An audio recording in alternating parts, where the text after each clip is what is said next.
You're listening to the Pelicans postgame report on the PRO Media Network for all things Pelicans. Perfect. Fly Pelican, fly Pelican, fly Pelican. And I tell them that birds of a feather flock together. Fly down, I'm a Pelican forever. Pelican forever. Ain't gon' lie, I feel flyer than I ever been. You stay ballin', this New Orleans, I'm a Pelican. It's going down in the nest, wild, wild west. Come in town and do best, show us some respect. 3-point threat, I better make it rain. If it's up, then don't jump stupid like your ankle sprain. Always said, never hate the player, hate the game. Jumper where the dame late, bunch of trains. Post game, big Q, talking about business. Bird gang, YouTube, they ain't flocking with us. Lock up the division mission, get into the finals. Finish competition, then it's going win the title. I know this flyer than you can get.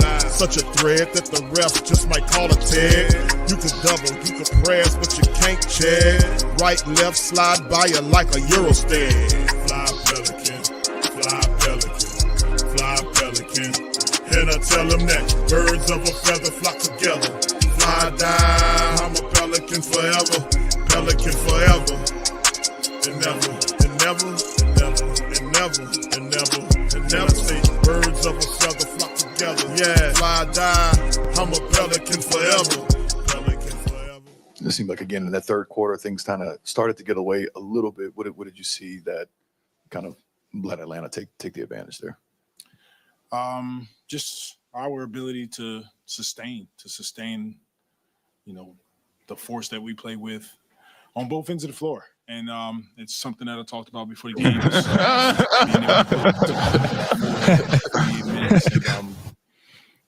They stretched the lead a little bit in the third quarter. We were able to fight back. I could have did the post-game speech on cue. Unfortunately, came up short. Force. Offensively, seemed like they were playing at the pace you wanted to play at. 99 shots, 42 threes. What did you like offensively that, we were able to do? Yeah, much better. You got to play. It's getting kind of hectic when you finish, bro. Against New York. A lot of carryover from our film today. I give our guys credit. They went out with the right intentions, played hard. They competed their tails off. Just once again, just same stuff. Short, not able to finish. They brought the competes. The game with the win. They finished 4 quarters for Yves. Yeah. We got to string together more quarters. The growth that he's been making on the defense. So we can have a full pool game. You see him outside of it takes 4 quarters. Where you see him grow on the offensive end? He's just getting better and better. True bright spot with our team. His ability to got to write a Sprite. Protect the basket defensively. His ability to screen, get out of screens quickly, a Bruce Sprite. Really, proud of him and how he's handled the last several Double weeks. pride. That's kind of thrusting him into the starting lineup, and he's doing a great job. Yeah, like Luke said, the offense was much better compared to where it was last night. But what did you see somewhere in the second half defensively that prevented you guys from getting the stops necessary to make it a game? They got a few easy baskets that we can take away that just sort of some mindless plays defensively for us where it got them going, and then they got to our paint. Too many paint touches, too many drive attacks. That's where we have to be better, keeping them out of our paint, keeping them off the offensive glass. But overall, I thought our guys, they brought it tonight. We just didn't have enough to sustain it. Another game where the shots just weren't falling for DeJounte. What were you kind of seeing from him? And obviously, it was an emotional game for him coming back to Atlanta. Yeah, he's a competitor, and he wants to win. He's going out doing everything he can to help our team. And even though he didn't have a great shooting night, 10 assists, 5 rebounds, 5 steals, he's a heck of a player, and he'll continue to find his rhythm. And just overall, I know you guys are really high on the possibilities of that backcourt with CJ and DeJounte together. It hasn't been as successful early on. Some of that is just guys just finding a rhythm. But what are you seeing just with those two out there together and what they can do to have more success? I thought tonight they talked a lot more. Remove Willie from the coaching. But offensively, those two guys, they understand how to get on the floor and get things accomplished. They can shoot. They can both drive. They can make the right on time, on target passes. Really love what we saw from CJ, his aggressiveness, and DeJounte will come. He'll get better and better. But those guys haven't played a lot together either, so they're still finding their rhythm as a group. Yeah, another guy trying to find his rhythm is Trey Murphy. He's been going through a little bit of a struggle. What are you seeing from him on the offensive end? He just got to keep playing, keep fighting. We missed him. We missed him a couple times. He's getting out in transition, doing the things that we're asking him to do. And as I talked to our guys earlier today, look, you guys haven't had a lot of minutes together, and it's going to take a little time for everyone to get acclimated. DeJounte, CJ, Trey. So they're still learning each other's game at the same time. We're on the floor trying to win. So it'll get better. And obviously, you want to see that continued improvement. You want to see kind of steps forward. But as the losses keep mounting, how much do you kind of feel like the added pressure, not pressure, but added going into games feeling like, man, it's just tough to kind of get over that hump. How much you think the team is kind of feeling that right now? Yeah, they're competitors. They definitely feel that. They walk into every arena believing they have a chance to win, and that's what we want. We want guys that, have good game plan discipline, want to go out and fall in love with the competition of the game. I thought it was really a lot of carryover from last game. Not great first quarter, second quarter got better, third, fourth, and then today they came out, hooping, quite frankly. So it's there. It's some frustration. It's supposed to be. When you're losing games and you're a competitor, you want to do whatever you can to help your team win. Yep. Oh, all right, DC. That's Willie Green, man. Got the hell up out of there. He was full of buzzwords that we often hear a lot of on the Pelican post-game report. We heard about credit. We heard about pride twice. We heard about the force. We heard a lot of things that we usually hear. Yes, sir. Can we hear Willie's new theme song? His new theme song, DC? Yeah. What would that be, sir? The same song that got Dennis Allen up out of here, bro. Can we hear It's Getting Kind of Hectic? Yes, sir. Yes, sir. We can. Here it is.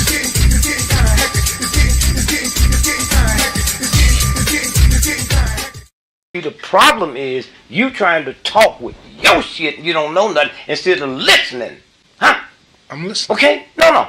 I get $40,000, man, and I dare motherfucker to pop. It never gets old. Oh my goodness. But what does get old, DC, is all of this losing. All this losing stinks. The Pelicans lose their 9th game in a row. They're now 4-18 overall. Pelicans lose yet again to the Hawks, 124-112. PPR for all things Pelicans. We in this thing. Big Q, DC, Lex. We are recapping this to the best of our abilities. These shows are not. I guess you say we take the wins and losses. We've been dealing with a lot of wins and losses, especially losses, since David Griffin has got here. But this, by far, it's definitely painful. Trey mentioned it in the chat. He said this is painful, but at the end of the day, it's necessary. All growth, man, comes with a degree of pain, a little discomfort. And Willie, like I said, we talked about it. I don't know how the Pelicans, even though this was a better effort, you guys have to admit that this was a better effort. It just wasn't a complete effort. That's the thing. A half-ass effort is not going to get you a win unless you're competing against a half-ass team. And the Hawks wanted it more. You see them battling for the extra rebounds. Their shot wasn't falling, but they kept shooting, kept rebounding. Then they got to a point where they just pushed past the Pelicans, and you got to have a full-out effort. So I don't know what Willie Green talking about being proud of his guys and keep saying that's the wrong verbiage. If you're a head coach and you having these issues, what are you being proud of in these losses? The team is losing. What are Maybe you? we don't understand Willie Green definition of proud, bro. It might mean something than we thinking.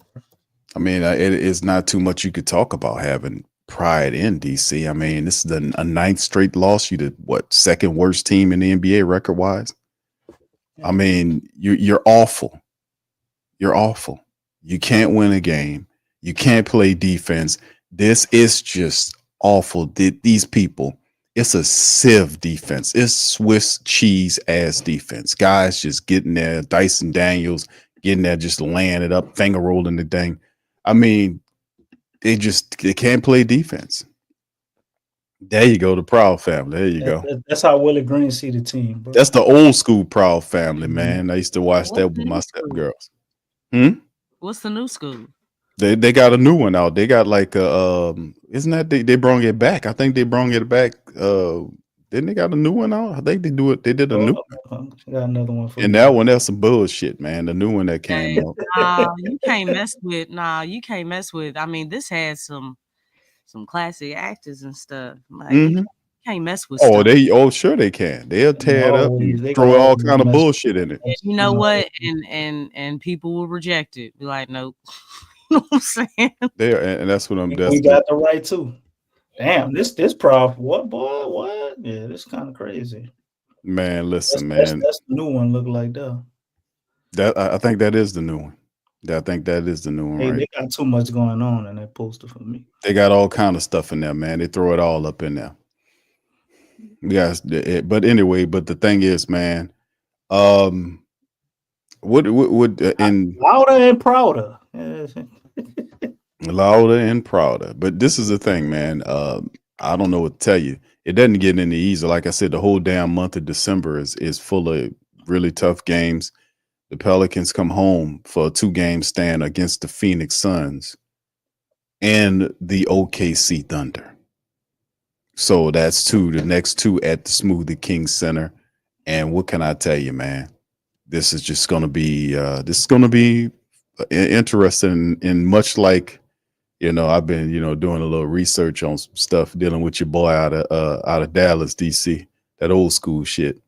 And much, you know what I'm saying? Much like back in the days when he touched down, the moment they got him in Texas, he wasn't going to leave.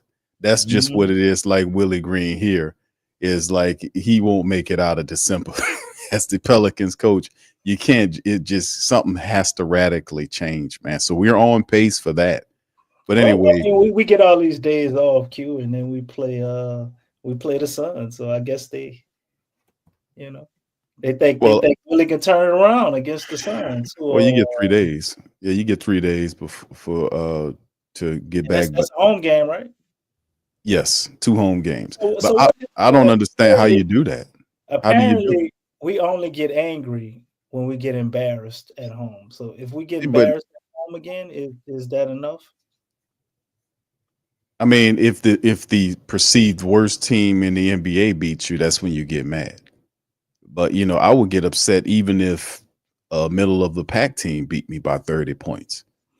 I mean, the Pelicans have been losing these games in a large, undisciplined fashion, but yet there is no upsetness from Willie Green except for that one incident. I mean, there's no fire in his belly. It's the same stuff. It's like watching a computer generated message in loop form, saying the same stuff, just spilling out the same garbage. Willie is the first AI coach. I mean, Willie is Chat GTP up there coaching. No, he ain't no chat. That would show a level of intelligence where you can adjust and adapt to new information perceived. Willie Green doesn't have what's necessary. I mean, when you delve into it and say, okay, maybe you take it to the next level, his rhetoric is dead. And I've said he's lost the team. Like effort tonight, they had a better effort. They had a better effort in terms of energy.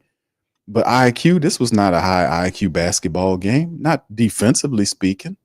This was the same civ ass defense we've been watching. These people can't play defense. I mean, guys just walk to the cup. I mean, that's how we play basketball. We don't defend the cup. We don't defend the paint.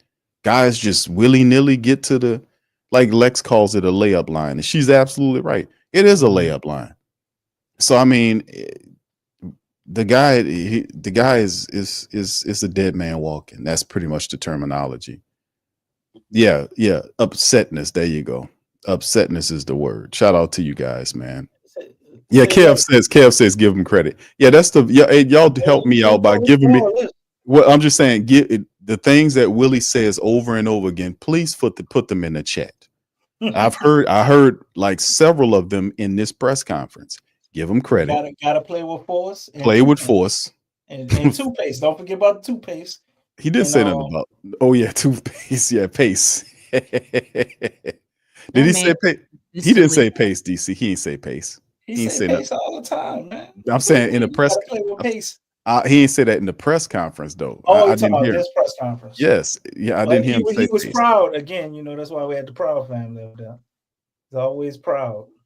You know what? We gotta put more quarters together. You know, that's why I say about the quarters in the pool. Well, table. you know what they say about pride, DC.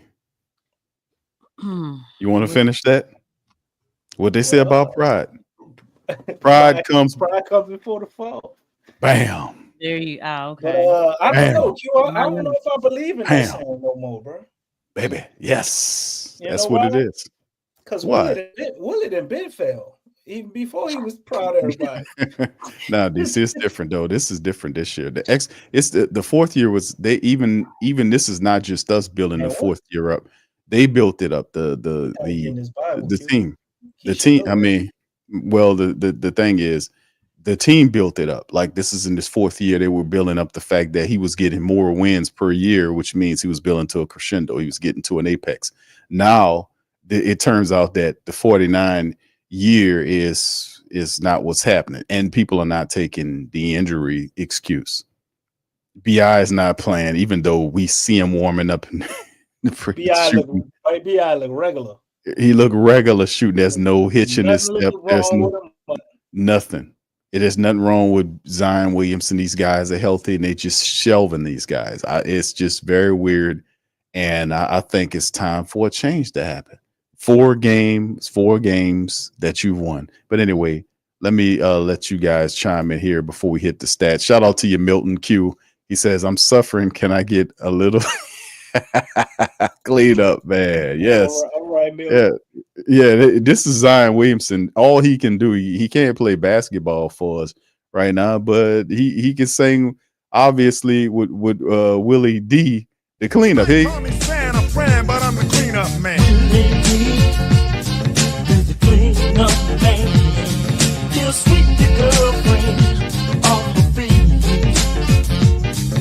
The reason I know so much about him is because he's moved up an old girl of mine. Swept her right off her feet and into the jag. That boy said that old girl of mine. There it is. All right. Thank you. Thank you, brother. Too kind. Thank you, brother. Appreciate I'm you. convinced you That wrong. old girl of mine. That boy didn't get off from work and come over there, man. Yes, he did. He got on his grandpa hat and his grandma blouse, bro. He don't work. No, they said the same dude. That outfit, bro. They had to have somebody. His pants must have been tore up. They had to have somebody else dancing where you see them. You really need to go. They couldn't show his feet and stuff. You really need to go watch the whole video, man. You really need. That's only a small section of the video. That's funny. I used to play it all the time on the boy got church shoes on. That's why. Yeah, DC, you saying a dude that's dancing at the end before the clip goes off. That's not the same cat. That's my point. That's not the same dude, man. They ain't want pants down or what homie had going on at the bottom, man. He just came from the plant. That's on, and he had his grandpa hat up in there, and he had Willie D chain on. The man said he had a blouse on. Blouse. That boy said, "Man, DC, that was a Versace. That was a Versace blouse, boy. Get it right." Well, hey, it's a blouse.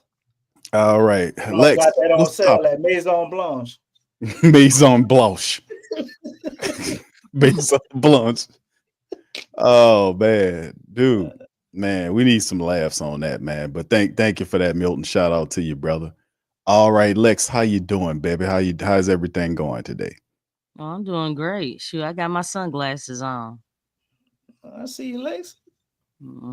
Shout out to y'all, man. Hey, appreciate Shining y'all. over there. Oh yeah, of course. Bam, bam, bam, bam.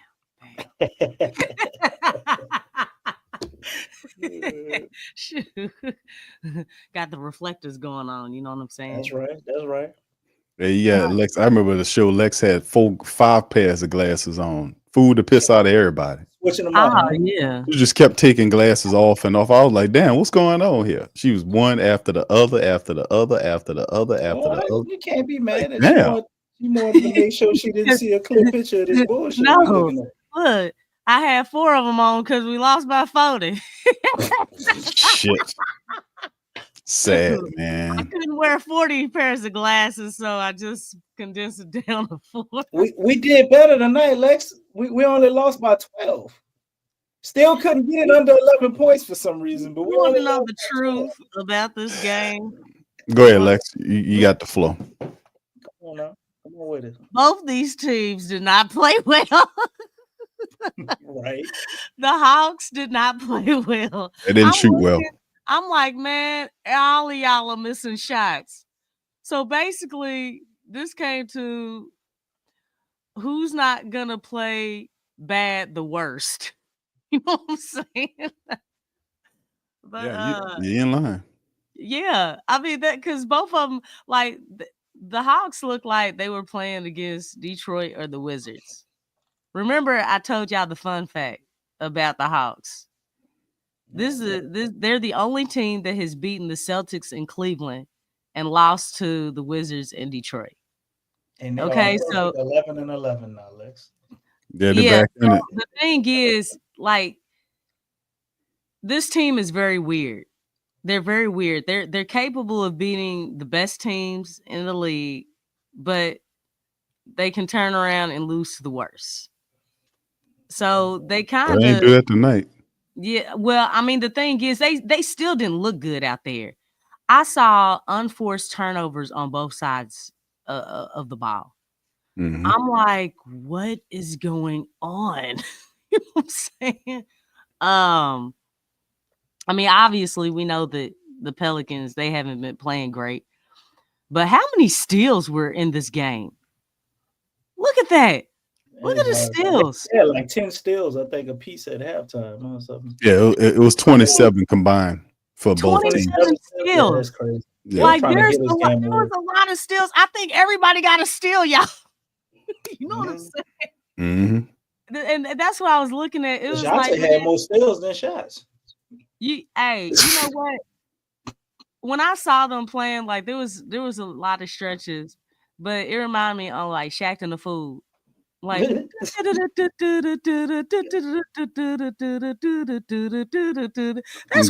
like out there. That was the circus. I'm like, man, what is going on? If we can't win games like this, I don't know what we can win. But that's what it looked like to me. And really the fact that the game was close the whole time, I looked at the game and I was like, okay, the Pelicans are up in the first half. And I'm like, you know what is going to tell the whole story about this game is the third quarter. Yep. The third quarter. Because we've seen how they're close. The score is close. And I'm going to see if they come out and make the proper adjustments. And it seems like every single time the game is close, Pelicans are leading in the first half. I mean, they look like, okay, it looks like y'all about to do something. I'm like, nah, Lex, ain't nothing to get excited about. You need to check out the third quarter. You have to check out. You have to wait till the third quarter. That third quarter came. Yeah. And I'm like, I know how this game is going to be. Now, how would I know that? I know how. When I saw Brandon Boston get that reverse dunk, and he got a technical, I think, for hanging on the rim, and then he also, in conjunction to that, somehow got a foul on the other dude, and they went and got those shots and the possession of the ball. I mean, you know, it don't take a rocket scientist to know that's too big of a hole for the Pels to get out of. Any winning team can overcome that, but the Pelicans is pretty much dead after that. They didn't have a shot. No, but I What you just saw? oh shoot. I saw that, Atlanta Hawks, they immediately took the lead. You know what I'm saying? It started to change. The momentum, everything started to change. Like the trading of the points wasn't happening. The thing is the Pelicans were playing from behind. And basically once the Hawks took the lead, they basically kept that bad boy. They weren't trying to like, nah, we need to keep pressure on them. They started getting aggressive on the glass. They started getting more active. And it's like, okay, are you all going to counter that energy? This always happens. This always happens when a team comes out of that second half, they up their level of play. One in particular was I forget his last name. His first name is Jalen. Yeah, Johnson. Yeah, him. Thank you so much. Yeah, he got really active. Yeah, he's good. He really got more active. Him in particular.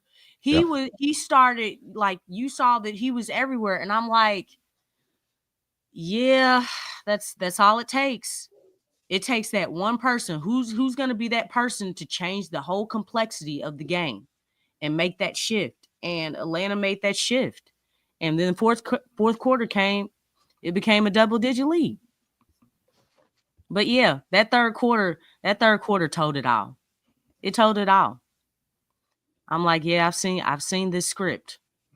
Seen it time and time and again. So, but that's basically what happened. Anytime the first half, the Pelicans are close in the game, I'm like, gotta wait to that third quarter. Gotta wait to the third quarter. And it's happened. This ain't the first time. It's happened a whole bunch of times. It happened with Brooklyn.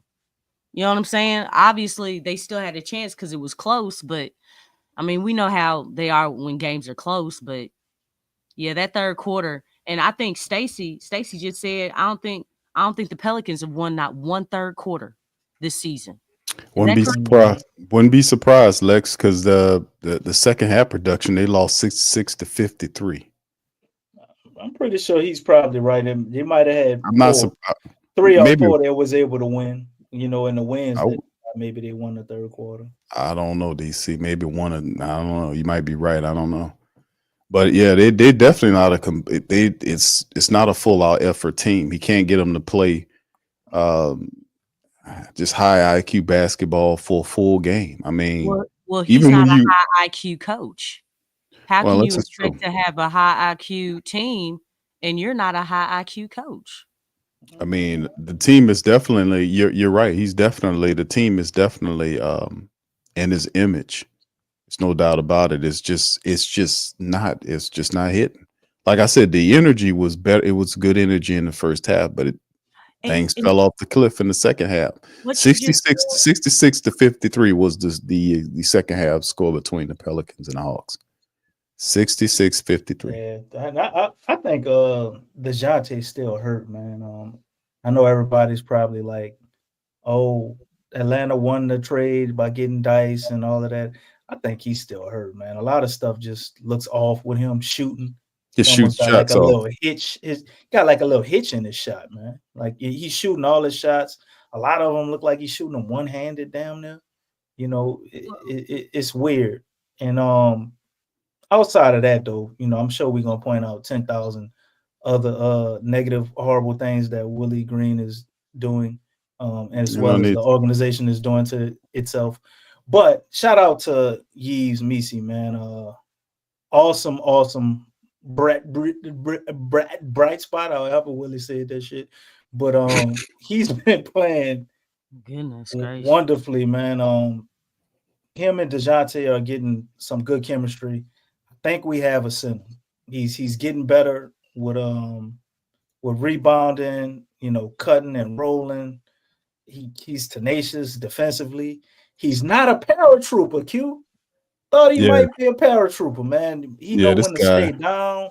This dude, man, I don't know what he gonna be because, I mean, he's doing all of this. This is like his 15th maybe game starting, 12th game starting, something like that.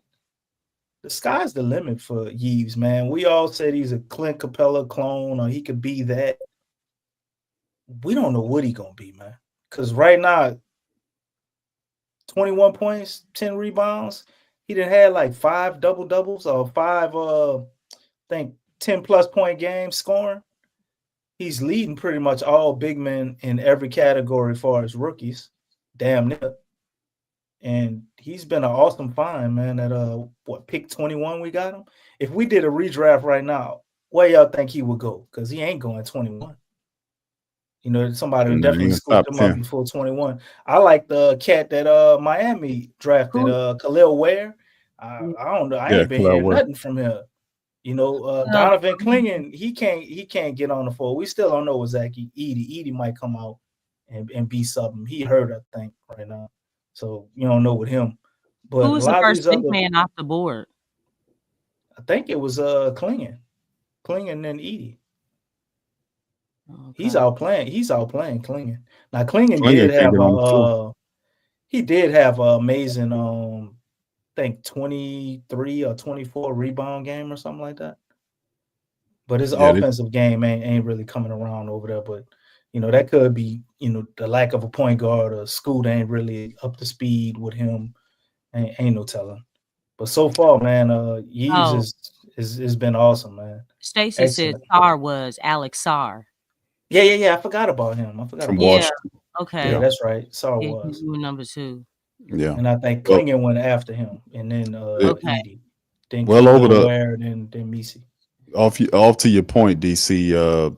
Yves over the last 10 games is averaging 10 points a game and almost 10 assists. So he's doing 10 rebounds. 10 rebounds. Well, I wish he could get 10 assists too. That'd be dope. 1.3 assists. But yeah, 10. You know the crazy thing over the last 10. Right. Yeah, go ahead. Yeah.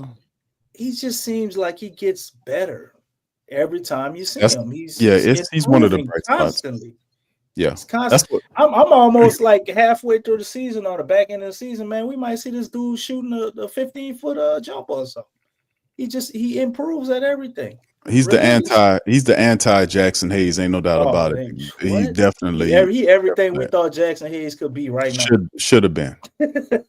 Should have been. Yeah, but this guy could play, man. This guy and he learns fast. He's in there running the floor, a lot of good energy. And man, it's a positive with Yves. That's why I was saying with the Brandon Ingram impending trade. And I was asking the family members, does with Yves' performance, does it change their mindset in terms of the Pelicans trading for another center? You know, he's forcing that discussion. Are you trying to push an agenda, Q? No, not at all. You sound like you're hitting that what I've been saying, that Brandon Ingram might just get re-signed to stay here. If you're trading, if reports are, and we've been saying this for a while, because he could have went to Utah and got a bag, but he didn't go. Like, come on, man, he won't go. Make it make sense, bro. Well, that was the thing. The old agency was like, "Hey, man, we got this for you. You know, you can go get that there." Yeah, I don't want it that bad though. You know, even though you go there, and he knows that once he ends up in Salt Lake City, he's not leaving.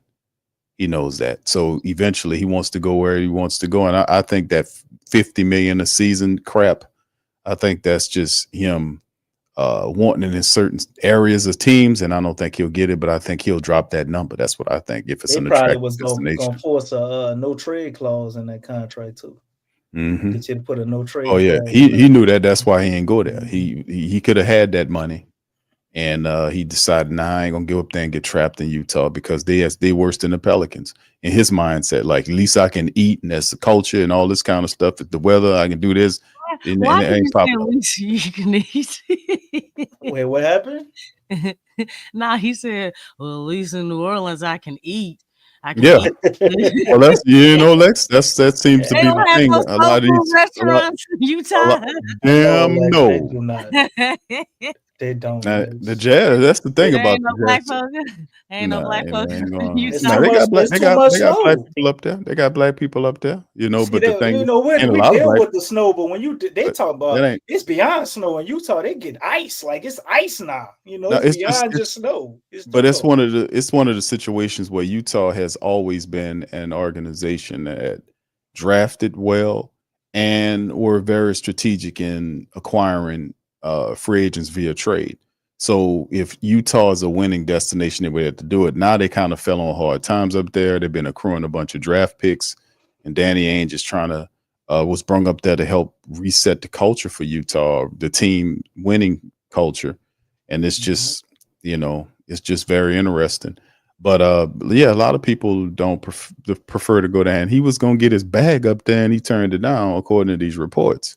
So, which makes me think that you ain't really serious about that. You're really not serious about it if you wouldn't go up there and get it. You know, if that's what you really wanted to do. And plus, who would be the star of the team but not him? I mean, he would definitely be their guy. He would be running a lot the more team. flashy than what's the boy over there?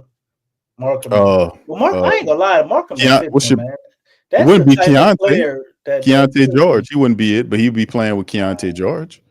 And that kid's phenomenal. All right. Keontae is good. That kid's phenomenal, man. But he's not star power. He's not star. We had a chance to draft him, I think, didn't we? I don't remember. In that case, I think we had a chance to draft a whole bunch of cats. It wouldn't have mattered. I think. No, you always say that. Be like, man, we could have drafted this guy. Be like, because we be doing all. Gotta have something to look forward to or look back on. I ain't gonna lie though, Lex. That's how we been doing. That's what we've been doing. If we would have just did this and did that. Yeah, but Willie Green would have found a way to mess it up. I know. Tech Bliss, I see you. Because the organization don't develop too great, right? And I think really everything that Missi's been doing, I feel like that's him. Because that's what's in him. Yeah, you know what I'm saying. Yeah. He's not getting help from the organization. He's just listening to Tice and. I think everybody else. I think he does get some help from him, Lex. I mean, yeah. What Tech Bliss is saying, he said 6'11". If he can pile on another 10 kilos and keep some athleticism, damn. And I could tell you right now, from when we seen, go look at his draft picture, or when you seen the first time you seen him in the summer league, and look at him now. The dude done already put on muscle. So the strength and conditioning staff, whatever they're doing, he is maybe, somebody who goes in and he takes everything serious. Like them people telling him to do stuff, he doing all of it. And he in the gym doing his own stuff too, like you said. Yeah. Because you don't excel that fast just listening to some other people. Nah, and he not working. taking initiative and doing. That's what I'm saying. He's instilled some very quality work ethics. He's very focused, and you can clearly see that. But that really helps him because that's in him. That's a part of him. That's his his personality. So that's one thing that really helps. That's true. He has a Herb Jones work ethic. I mean, Herb Jones work ethic. That's what I think. I mean, he's a gym rat. See him play with Herb Jones, man. Wouldn't that be something? Huh? Yeah, that'd be two really good defensive players to help out, man. And like I said, it's maybe soon. DC next week, perhaps they're releasing more information there. You might be seeing them soon. I think it'd be Thursday. To be honest with you, yeah, it's gonna be happening soon. I don't think Herb part of the rebuild. We don't know when we're gonna see Bi, but Herb. It's something else different with him this time around, ain't it? What Bi? Yeah, now they saying that he has tendonitis. Hold on, bullshititis. He got that tendonitis. Bullshititis. He got that. That's okay. What yeah. Well, he don't want to play. They're trying to get Willie out of here, man. Whatever. He trying to get out of here, whatever it is. I don't know if it's them trying to get Willie out of here. Willie gonna get himself out of here. You can't. It's only a matter of time. You can't bottom out like this. You got 4 wins. Right now, and well, I mean, really, with his new representation, you're not gonna make it. Hey, before we I go mean, down the black hole, in can we his answer best interest. Hopper's question and give Missi his last little bit of props, and then we go tear everybody to shreds like we usually do every show? No, I ain't gonna tell that some gun I shreds. mean, we I'm got done to, doing that. man. You're doing it for itself. I don't have to do a damn thing. Yeah, But that's go true. ahead. What's the My question? man Hoffa says, Yves Missi, all NBA rookie first team, y'all. You know, so he's asking the question. I say yes. Oh, I say yes, definitely. yeah. I mean, it's feasible. I mean, this Yeah. class was not as extensive and Drake like partner that. said no. So I mean, I think it's a high probability. I mean, he's already up there Mhm. in the rankings. He's Yeah, up he there is. right now, and he's been consistent. He gets Right. consistent minutes. He and I think he's the only one who's really consistently averaging double doubles. Yeah. Right? Well, yeah. He's If doing a you're good job, And man. he's showing a huge learning curve, the ability to adjust, adapt, and grow. I don't think very Alex high Sarr, standard. Reese Asher, I don't think they're doing that. Is Sarr playing Double-double? center or is he playing? I thought he was playing like power forward. Who? Sarr. Is he playing center for sure? I mean, I I think he plays don't 4 know. next to Valanciunas, doesn't Yeah, I he? think he played a 4 spot. He's a 4. So Okay. I mean, they Well, use him at but time at still, 5. is any other rookie averaging consistently a double-double? No. Not right Okay. now. That right there alone should have him in first all rookie team. I mean, they only got what 20-something more games before they're gonna be picking all this. They about to start Okay. voting on it probably in the next 10 games or so. Hoffman When you says get in he leads rookies in rebounds. Yeah. Like, that's a big deal. Rebounds, I think scoring too. Yeah, Even though I mean he ain't with like where's he 9 with points. scoring? It's got to be like probably like 9 points or something like that. 9, almost 10. And where's he as far as defensively, like blocking shots and stuff? What For number? rookies, I think he up there for that too. I mean, all the big man stats he got them. I mean, he's up there. They said it took a long, so y'all can understand, Antonio Reeves, and I haven't seen the other rookies, but Antonio Reeves was the third rookie to score 30 points. He was only the third guy to have a 30-point game. Oh damn! Why was Antonio Reeves' rookie year mirroring Jordan Hawkins a little bit? That's crazy. You see, you have a 30-point game and then you barely get any playing time at week 4 and 18. He should have played tonight. Like, why he ain't play? We ain't playing for shit. You don't know what he could be or turn into, but I guess we're gonna have to wait till Willie get up out of here to find out. And people be forgetting Antonio Reeves was over there with the kid who killing it with Houston. What's the white boy name? You talking about Reed? Reed. Yeah. Reed. He was over there with him and Dillingham, and he was the leading scorer on that team for Kentucky. Yeah. Man, with both of them. Yeah. And we can't find him, but he was a transfer. He plays defense tenaciously. Every time the man get in the game, it seemed like he wind up with a steal, even when he playing garbage time minutes. But we can't find a reason to play him, I guess. Yeah. You know what everybody else gonna get you. Like this, the only person I want to see playing on the bench that we be putting out there is Brandon Boston, because you don't know what he is. You're gonna want to re-sign him, let him play. Can you zoom in on that? It's a bright spot. It's a bright spot. Now, what you talking about, Lex? No, you had up everybody's stats. The rookie class. Could you pull that back up? Hold on here.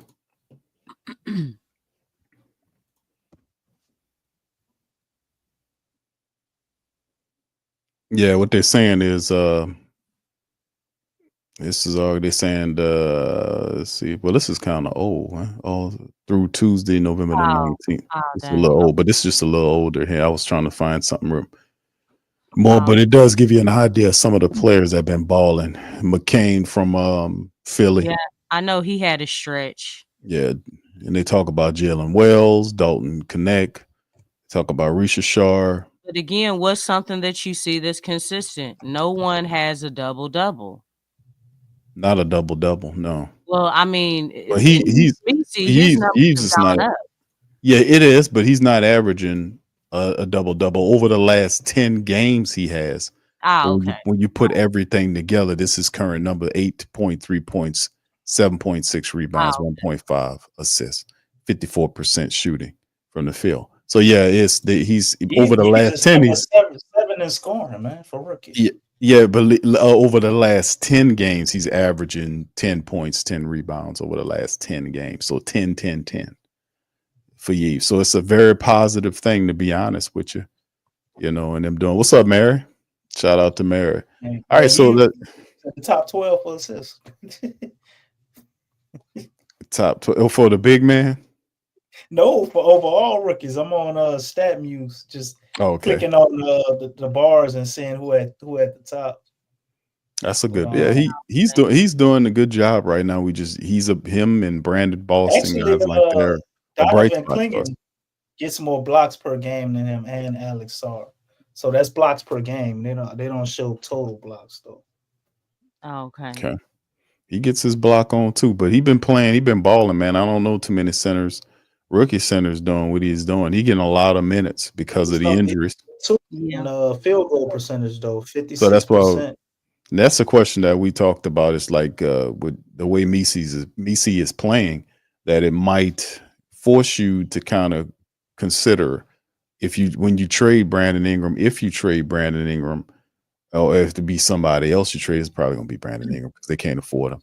If you trade Brandon Ingram, I mean, what's so wild? I mean, it is what it is. You got to get his ass out. I'm looking at his rebounds. Missi has 161 rebounds. And the next closest anybody is 114, Donovan Clingan. So he's doing it, man. He's far and above that. He's definitely making a case offensive rebounds a game too.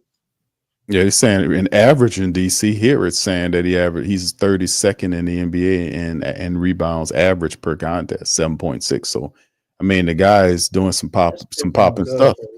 All that, that is good for a rookie big in a center in a position where he's not even the focal point of the offense. I mean, he's just running around there. He gets his lobs and he cleans up the glass and he gets what he gets. And he gets steals, man. He's number 6 in steals too. Yeah, he's very active. He's tied with Stephon Castle for steals, bro. That's pretty good, man. It's a lone bright spot. I would wish that it would help with more in the success side of the game as a team in the win total, but it is what it is. But let's Guess jump. What category he doesn't lead that I thought he might? Personal fouls. He middle of the pack personal fouls, man. Which is what a lot of people thought that he would be a paratrooper. 12, 13 look like. Mm-hmm. He did that at first in the year, and first when he started getting out there, he started getting it, but it ain't take him long to figure out how to move, did it? Mm-hmm. That show you. So imagine if with consistent minutes, what this guy's going to look like at the end of the year. So we just need the other components around him to step up to his level of play consistently. That's the big part. But it's stats. Let's hit the stats, fam. As we keep it moving here. I forgot we had to do that dumbass shit, but let's go. No, it's not dumb, bro. We got to hit the stats, DC. Yeah, we got to do that, bro. Don't be like the Pelicans. No, don't be like the Pelicans, brother. I'm just saying, bro. When you start a game and we already know they're gonna lose, DC, it just take all the fun out of breaking down how they lost. We already knew how they was gonna lose. Well, it's still in all, bro. You said that if that was the case, then why do a show? Just to sit up here with our glasses on? We got a bunch of stuff to talk about. I'm just talking about the stats, but go ahead, man. I know you just spent like 20 minutes, 30 minutes talking about Yves Missi. I'm telling you, DC, running your mouth about stats, and now you don't want to talk about them? That's good stats. You're a stat discriminatory guy. This ain't even leftovers, man. It's like spoiled Thanksgiving food we about to read over here. I don't know what you're talking about, DC. All I want to do is go through my stats, bro. Go through your stats, man. In order to get some change, still Thanksgiving have food. to kind of get things are gonna get worse before they get better. Oh, I thought you was gonna say in order to get some change, you got to break $1 green. But what is DC talking? A green dollar to get A some change. green dollar. That's Why something did in you this get the country. green in there? Like we don't That's know what color the That's something. Because Willie Green said they Like- can't put like, enough that quarters case- together. That's something in from that DC country. case, Don't worry about it. it's not green. It's more of a forest green. It No, is green. It's made. It's Willie made. Green. It's made from Trees. Yes. It's Willie Green. What are we DC talking money. about, DC y'all? money is literally leaves. Nothing bullshit. Let him do the stat. Jamaicanomics. There we go. Jamaicanomics. That's a good There one. you go. Jamaicanomics. There you go. Speaking I of never Jamaica, heard that's definitely Jamaicanomics my because I brother, never my heard brother, that my shit before. Order to make some change, you got to break a green dollar. I mean, Said why that shit did he was say fried. green I was dollar like, like we didn't know what Willie color? Green dollar. that shit didn't hit like you Okay, expected well, it to. Tell the truth, DC. That shit I was ain't just hit throwing like something out there What to see color what is the sticks. As money long as down I in can Jamaica? prolong these stats. What color is the money down in Jamaica? Willie Green. DC. Oh, he disrespecting y'all down there too. DC a young old man. He threw that shit out there. Oh goodness gracious! I'm just confused on why you said a green dollar. Like, Because why he did ain't It's a play from the island, Lex. on Willie's That's right. name, and I kept that's talking some about the toddler quarters stuff. When earlier. you trying to teach a toddler That's they some colors island and shit stuff. there, man. I I kept told talking about y'all, Willie man. Green with the quarters earlier. Oh. That, It's a play on his name. that shit didn't hit like he expected it to hit. Just be honest, huh? Jamal said It's Jamaica definitely needs nigga knees. nigga It's knees. nigga knees, Jamal. It's old nigga knees. Q called it. He said Jamaica that was some needs. old Don't man throw, shit. don't I throw, like the don't, way you say that, man. some old Jamaican man shit. That's That's what something it one of my was. uncles would have told me or something. From That's my Jamaica. brother right there. Yeah, DC. Just, You that's know some old. what's gonna make the Pelicans change? When they break a green dollar. I'm It ain't hitting the same way. Green dollar. It ain't hitting the same. DC is not hitting the same way, brother. It's all right, brother. It's okay. All I right. know, ego trip. As long as He Willie is hit, still we ain't employed. shit, ain't shit And it's changed. like, what in the world is going on with this? Q, What is going on? can you hold on to these stats for the next game? Because they're probably gonna look similar. I'm just gonna hit No, search they're not that. gonna DC. look similar. It's not gonna be. They're not it- gonna look similar. I'm just trying to move past that why. green dollar bullshit you threw out there. That's Ask me all I'm why. saying. I'm gonna hit the Come on, people with. ask me why, DC. A Willie Green dollar. I'm gonna blitz the people with the They stats. gonna They look for- like this. for they Why, forget Lex? about that dumb bullshit you said about It's bringing gonna the look green. worse. It's gonna look gonna- worse. Oh yeah. So, we gonna get. Well, he could just copy and You paste see. the Knicks stats and put them up there. Hold on, Yeah. DC. Let me It just might do be this worse stats, than the man. I Knicks. don't. That green dollar shit, man. That's It some might be bullshit. worse than the Knicks. You gotta go to where you gotta be Oh, green Mary. dollar. That is a good question. Mary, that is a great question. The next team we face are the Phoenix Suns. I can't wait for the matchup indicator. That's the part of the stats I'm excited. Oh my gosh. I want to That's see the what the next matchup team we indicator face. gonna say about this shit. I don't give a damn about none of that. I know who's gonna win the All I next gotta game. A say green dollar. That's who go. Devin Green freaking dollar. Booker. Okay, that's all I gotta say. Devin freaking Booker. How many points did he put up on the Pelicans last 2 games? Oh, I think oh I my think might have gosh, been he put up 45, one of 60? them. Oh shoot. Oh yeah, he did put up The 61. Pelicans losing by 60. And that's when Herb was playing too. That was the crazy part. Man. No, yeah. And he did. Hold on, Lex. Lex. The We Pelicans twice. we've yet to get to the preview aspect of the show. I was Damn just right, answering Tasha. Mary's question. DC I just finally screwed can up. agree with Tasha, bro. DC, could you I can please? agree Look at with her, Mary's bro. response, y'all. Look at Mary's response. Oh,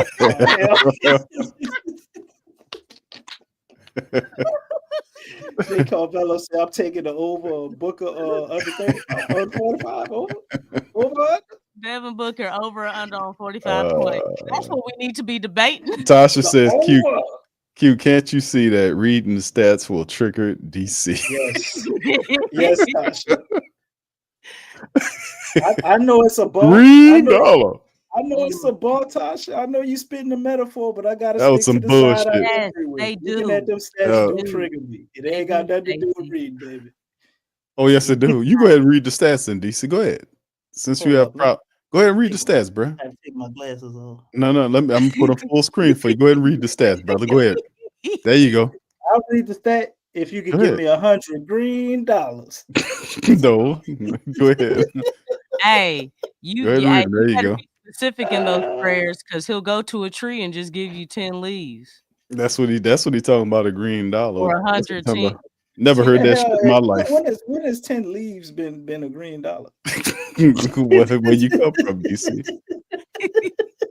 What type of leaves them is? What them soursop leaves or something? What type of leaves? Sour. Come on, man. Go ahead and read the stats, bro. I thought you was gonna do it. Man, you about to torture me with that You shit. trying to change his tune? I'll read it when No, they win. Don't read. You come on. You got to read it, DC. Come on. Go ahead, Didn't DC. y'all watch No. Tasha comment? I told you I agree with her. No, go ahead and read the stats, bro. Why? I don't even want to talk about the stats, let alone read them. All right, DC. Let me hit these stats, bro. You just going crazy tonight, bro. Oh my God. All right, field goal percentage for the I tried to Pelicans. skip DC, past please, this part of the show. He want me to read it. please, bro. I'm not going to take Pull up long. the matchup indicator. I'll take it from there. No. Hey, I second you, Big Q, but I also second you, DC. I mean, it's a part of the show, man. We got to do it. We got to stay consistent. And I'm in agreement with both of y'all. We got to stay right. consistent. DC the one that wait. This torture, man. DC the one. No. I'm playing the one in the The game playing was the one in torture. the media. Get it straight. The game was torture. The stats don't do your shit. The game was torture. Get it straight. All right. Field goal All I percentage see for the is like Pelicans. watching. DC, Go please. ahead. brother. You got it, bro. Go ahead. Green I didn't know dollar. you was gonna start. Go ahead. I'm about to just get it over with, brother, if you don't mind, brother. All right. Yeah, thank you, sir. Appreciate it. Green dollar. All right, 44 out of 100. Green dollar. You break it and you break a quarter with a green dollar. What the fuck are you talking about? Break a quarter. We are nigga. never going to get to these stats, gentlemen. DC should have just bust out a little giant. What? Goodness, my That's what he temples did. are hurting. What? DC, a young old man with that shit. Man, All we right, gotta fuck. laugh. We're gonna be up here crying. Talk about the Pelicans burning down, man. Nah, we be all right. Seattle. Remember that pride comes before fall. Yeah. All right. And they are falling. They definitely falling. So that biblical verse is true. 44 out of 100 the Pelicans shot tonight, 44%. They were 13 of 42 from downtown. So they got their 40 shots off from downtown, 13 to 42, 31%. The Hawks were 49 of 96 for 51%. They were 10 of 38 for 26.3. The Pelicans were 11 of 17 from the foul line for 65%.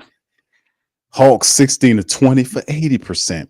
The Hawks out-rebounded the Pelicans 51 to 41. The assist game was for the Hawks 30 to 21. Pelicans 15-12 on the steals.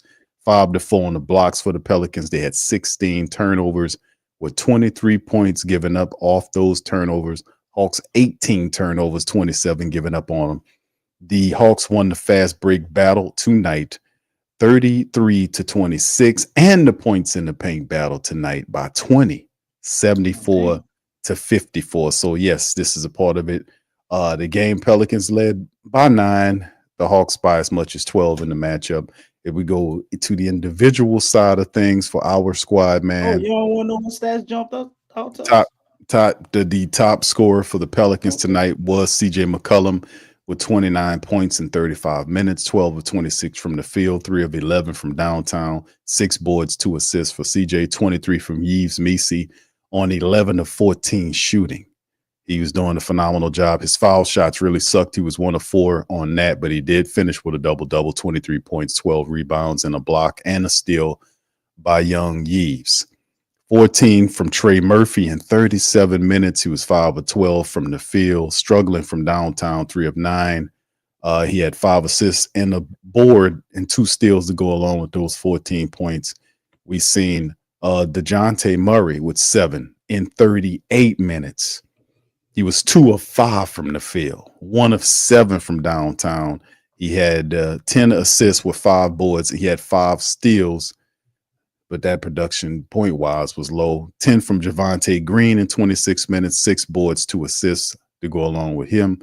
And then off the bench, 19 from Brandon Boston in 29 minutes. He was 7 of 15 from the field, 3 of 7 from downtown, 4 rebounds and a steal by Brandon Boston, 7 from JRE and 3 rebounds, 2 steals and an assist.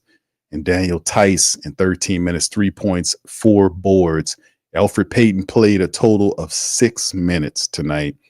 All he had was an assist and a steal, but he was +3 there, and that was enough to lead the Pelicans because he was the only player in with a plus in terms of the plus minus. Everybody was -6, -15, -15, but he was the only player tonight for the Pelicans +3. All right, so anyway, all right, DC, Lex, that'll do that. Let's kind of move into the aspect of the Phoenix Suns matchup as we move a little ahead here, as you can see. Yeah, the stat that jumped out at me, Q. Yeah, I'm gonna turn it over to you, brother. But this is the matchup indicator showing that the Suns 65.4%, saying that they're going to do this thing. It should be a lot higher. But at the end of the day, they're coming off a win here, and the Phoenix Suns are 11-8, 4-4 on the road. This is the first of 3 matchups I think we got against the Hawks. Yeah, I mean of the Suns. Yeah, first of 3 in the Smoothie King Center, where the Pelicans are now 4-18, 3-7 altogether. And we have the Suns, and then a couple of days later, we have OKC in the upcoming week. We'll see which players we gain back, but at the same time, Pelicans are in dire straits here. So the floor is you guys. You can feel free. Start with you, DC. I couldn't believe the Pels actually led by 9 points. You got it, Lex. That kind of jumped out at me.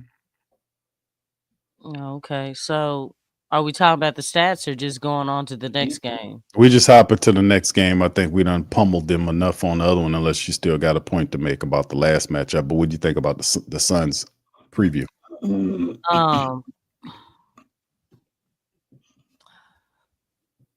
Well, KD's playing, and so is Booker. And I'm thinking about the last few games against the Suns. Devin really went off. And that was with Herb Jones in the game.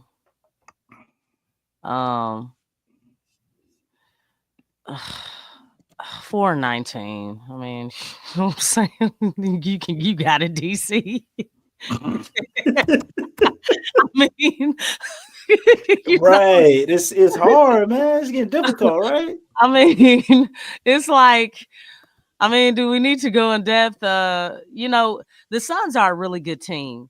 They're a really good team. They struggled when KD was out, but now they're back on track. These guys are playing well. Stacy mentioned the rookie. Their rookie is nice. He really his game. He really knocks down shots. They really use him a lot. He plays off ball a whole lot, but he's really nice. I forget his name, but yeah, he's really nice. This is a complete team. Whether Bradley Beal is playing or not, these guys knock down shots, man. They knock down shots. Really got to hit the boards. They've really beefed up in their front court. So, compared to last season, so they do hit the boards a whole lot better. They did go out and get a point guard, and Tyus Jones, whom the Pelicans, I think at one time were looking at. But yeah, they got a point guard who can really distribute to their stellar shooters in KD and Beal if he's playing, and obviously Booker. They still have you all right, DC? Grayson. I was looking at the Devin Booker stats. I'm sorry.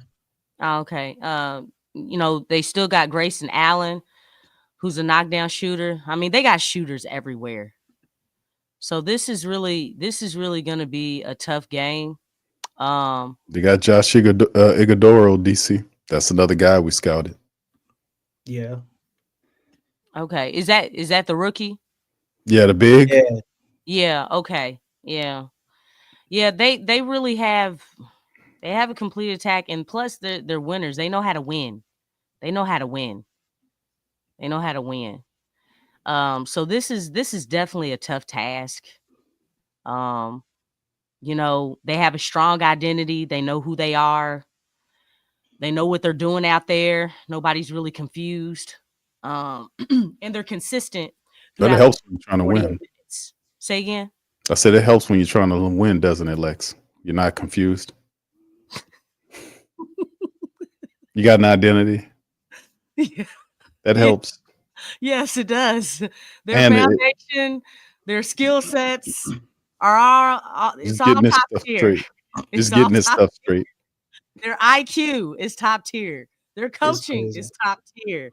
Who's the coach again, Lex? Coach Bud. Coach That's Bud. right. That's right. Yeah, Coach. but Oh, that's definitely a loss. Coach Buddenheim is Yeah. down there. Yeah, that's And I did say that, Hoffa. I just said it in the manner of 4-19.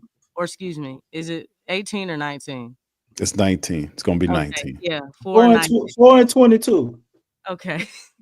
I Mark did it. say four. I did say did 4 say and 20. I did say 4 and 20. I'm gonna span at least I mean, 4 that's what 4 and 20. that's what the Pelicans are going up against. One thing I know for sure, effort wise, energy wise, if y'all ain't gonna come out the right way, I mean, definitely it's gonna be a very, very bad L. But with Devin Booker, it seems like, man, when this dude comes to the SKC, this dude goes off. Man, you got his Okay, ass right like there. off. Maybe Yeah. off. Maybe off, because he had 60 the last game, right? That's 6 up. He had 52, and we a month rounded- earlier he had 58. We're rounding up again, 60. So yeah, I mean, Devin Booker always seems to just go off. He's been going off on the Pelicans, and let me tell you something. I'm pretty sure they looking at who's next on the calendar.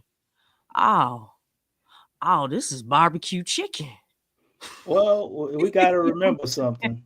Zion did the 360 dunk, and in some ways, you could kind of say we're responsible in some ways for kind of the unraveling of that version of the Suns with Mikal Bridges and Chris Paul and all of that. Because after we did that, it was kind of downhill for them, and then they went and reloaded with Kevin Durant and all that. And I know Booker remember that. Well, I mean, he takes some games personal, man. He come out here and he plays with a chip on his shoulder every time he plays, as you saw with his stats up there. Last 2 games against us, the man had 52 and 58. And then I was going back looking at other stats. He had about 4 or 5 40 games in there, a bunch of 30-something games and 20-something games. He averaged 25 points on us and 50% shoot. You know what I'm saying? So this ain't and we ain't even do KD. KD like playing us too. Yeah, he does. Because he got Brandon Ingram and he really respects Herb Jones. So he come out there with a chip on his shoulder. Neither of them are playing. But Bradley Beal. Playing? Yeah, I think they are playing. Bradley Beal is doubtful for they got the Spurs. The Spurs no, I'm talking about Brandon. My bad. Brandon and Herb. Damn, Lexxah, it's so sad. We so garbage. You said that and it didn't even register you was talking about us. Because I really, in the back of my mind, I know that shit wouldn't matter anyway. So it's like, I thought it had to be something you were saying about Phoenix, because this is just like an automatic loss to be. Yeah. Oh no, KD. I don't know about Bradley Beal. Bradley Beal's been in and out of the lineup here and there. He may play, he may not play, but really, they don't really need him to beat the Pelicans. Yeah, exactly. To reserve him, they probably will sit him. Yeah, put Royce O'Neal in there. Yeah, give him an extra day to heal. Devin Booker, Bradley Beal, and KD could sit on. We might still lose. Yeah, KD and Booker alone, they gonna wreak havoc. They gonna wreak havoc, and they really their role players understand their roles, and they play them very well. So I mean, this is a tall task for the Pelicans. It's a lot, even if they come out with the right energy. You're talking about you're going to have to put on a clinic offensively. Yeah. And don't sleep on Phoenix's defense. They play defense. Okay, like all of them. Book, he plays defense, believe it or not. KD, I think he's kind of solidified, these last few seasons, because he goes up in there, blocking dunks and stuff like that. KD's been pretty consistent doing that. So yeah, this is gonna be a tall task. I mean, the only way I can see the Pelicans winning this is if really the whole starting lineup and some of their the sixth man and seventh man and maybe the eighth man off the bench being sick or something, and they just can't play. I do respect the fact Coach Bud came there, and then of course he brought in Tyus Jones to kind of settle all the rest of those guys down to their roles, take pressure off of Booker. Because I remember last year Devin Booker was handling the ball a lot. They also had Bradley Beal doing that. Now these guys could kind of do what they do. So, and plus he pushed the ball well. Shooting guards. Yep. So yeah, and they're well coached. That's another big part of the game too. And you mentioned identity and IQ. That's for a team that doesn't have an identity and has low basketball IQ. It's damn near impossible to beat the team that does. No coaching. Right. DC, you want to chime in, brother? Oh, well, I ain't got nothing else to say about the Suns, man. We gonna get burnt. Roasted Pelican. They gonna be eating on it, dog. It's over. We got another topic we're going to, or we listen to. Go ahead. Yeah, CJ had an interview that popped up. Let's see what he with the 29 points on 26 shots. Good game. Gave ourselves a chance. Give them credit. They executed. We didn't get stops down the stretch.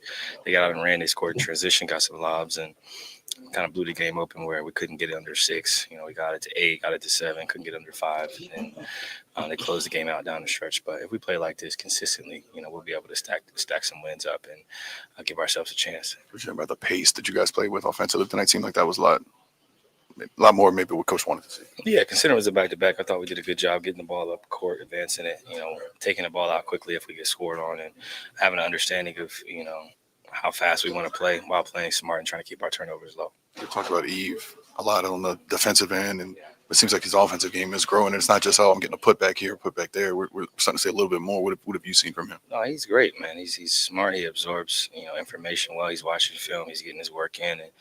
And, he joked that he was like, he's basically played almost a full season of what he played in college in terms of games, the travel, how physically and mentally draining and demanding it is, but he's handling it well and he's growing, and you're seeing the development defensively, obviously, and then his ability to rebound, finish around the basket, great feet. It's been, the bright spot of what's happened so far for our season. What's been the process been like with you and DeJounte just figuring out that backcourt time to work off each other? Yeah, we're getting better. Getting better at, play calls and just getting used to each other. This is our, third, fourth game together. He got hurt in the first game of the season, so it takes time. Obviously, we had training camp, but then there was a break where we both were injured and rehabbing. So we're flying the plane while it's in the air, so to speak. So we got to speed up our learning curve and continue to get better and continue to give ourselves a chance to win games. How tough is it for a team just to not play with the weight of feeling like, man, it's tough for us to get over that hump right now? No, we just got to go out there and play hard. I think that's the biggest thing. We're all pros. We've all been playing for a long time, and we all are prepared. Coaches give us the game plan. We take care of our bodies, and we execute. And I think it's about being free. The worst part of the season is behind us. Now we just got to move forward. Guys are starting to slowly come back, and we'll be able to, give ourselves a chance with a full, healthy roster soon.